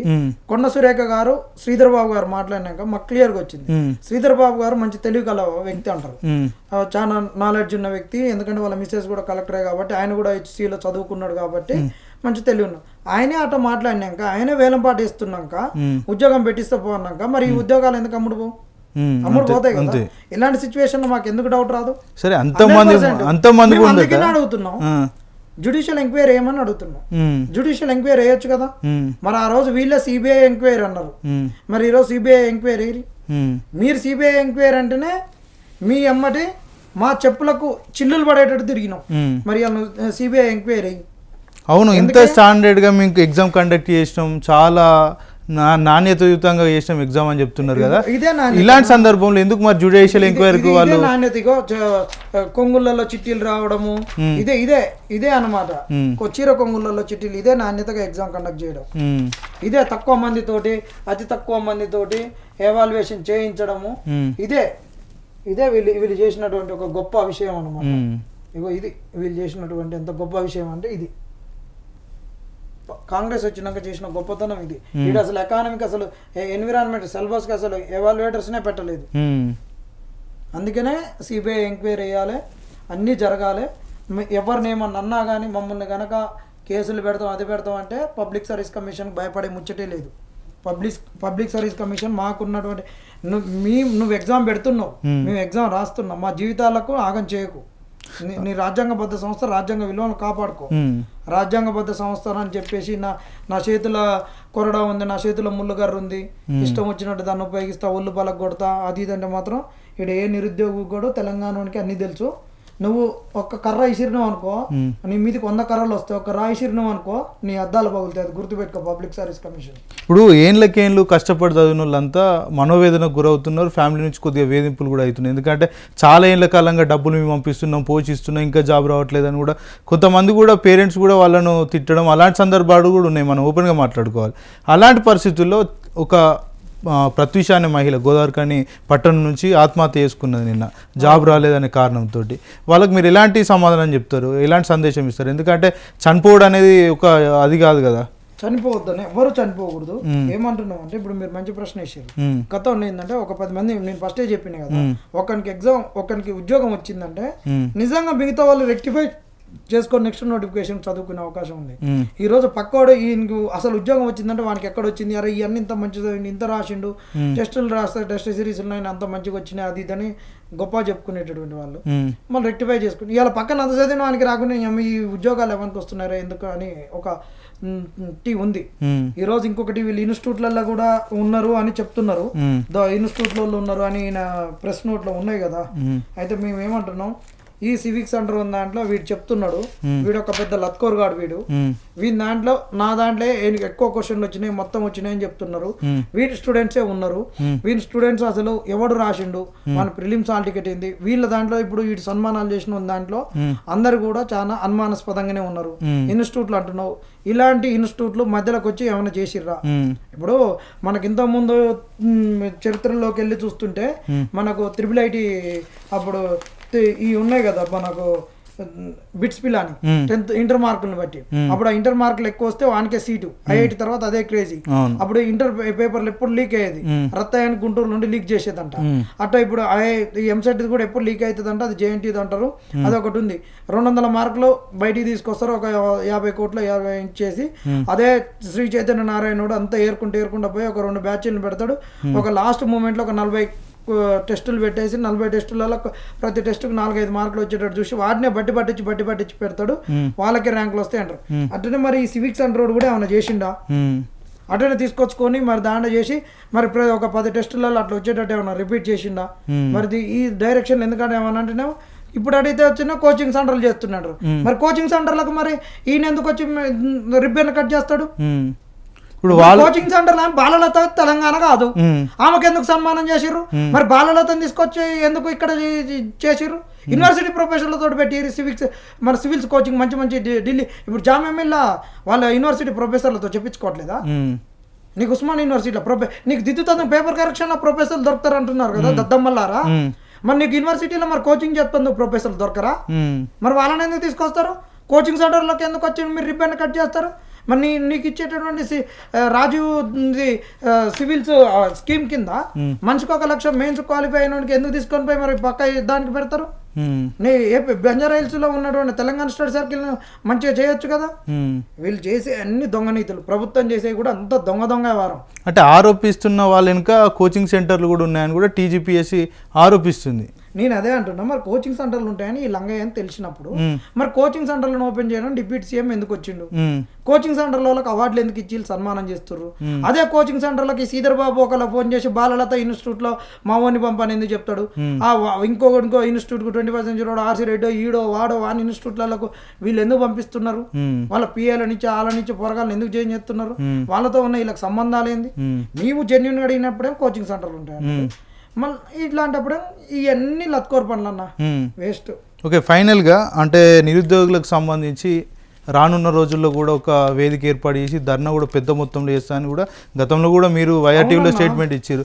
అవకాశాలు ఉంటాయా? నిరుద్యోగులంతా దీనికి సపోర్ట్ చేస్తారా? మొన్న నుంచి పర్మిషన్ గురించి ప్రయత్నాలు చేస్తున్నాం, ఒక 1 వీక్ నుంచి.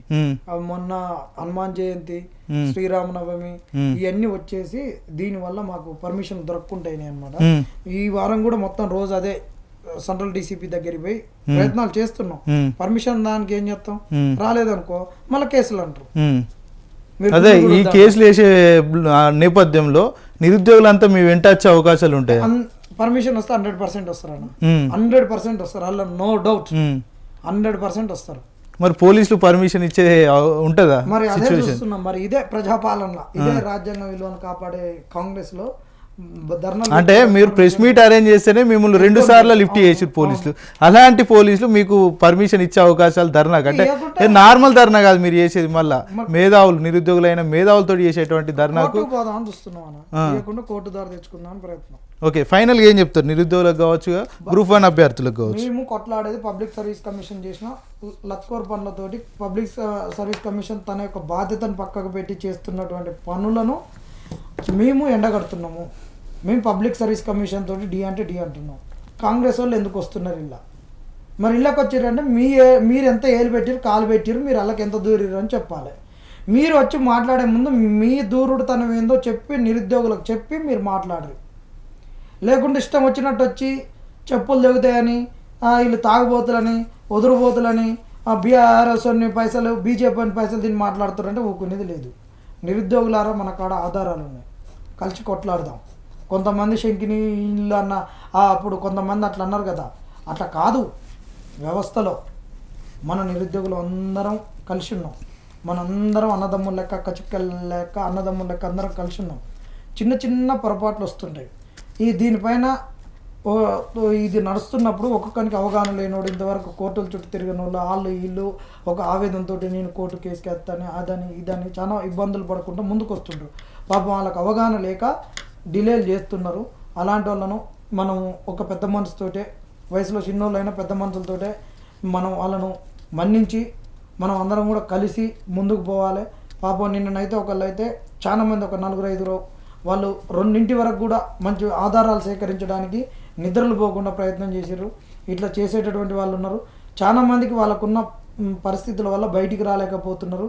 వాళ్ళు చేసేటటువంటి ఒక మేధోమదనంగా చేసేటటువంటి వర్క్, టెక్నికల్గా చేసేటటువంటివి, డాక్యుమెంట్స్ డీకోడ్ చేసేటటువంటివి అన్నీ కూడా చాలామంది చేస్తున్నారు. సంతోషం. సమిష్టికి ఇట్టనే కొట్లాడదాం.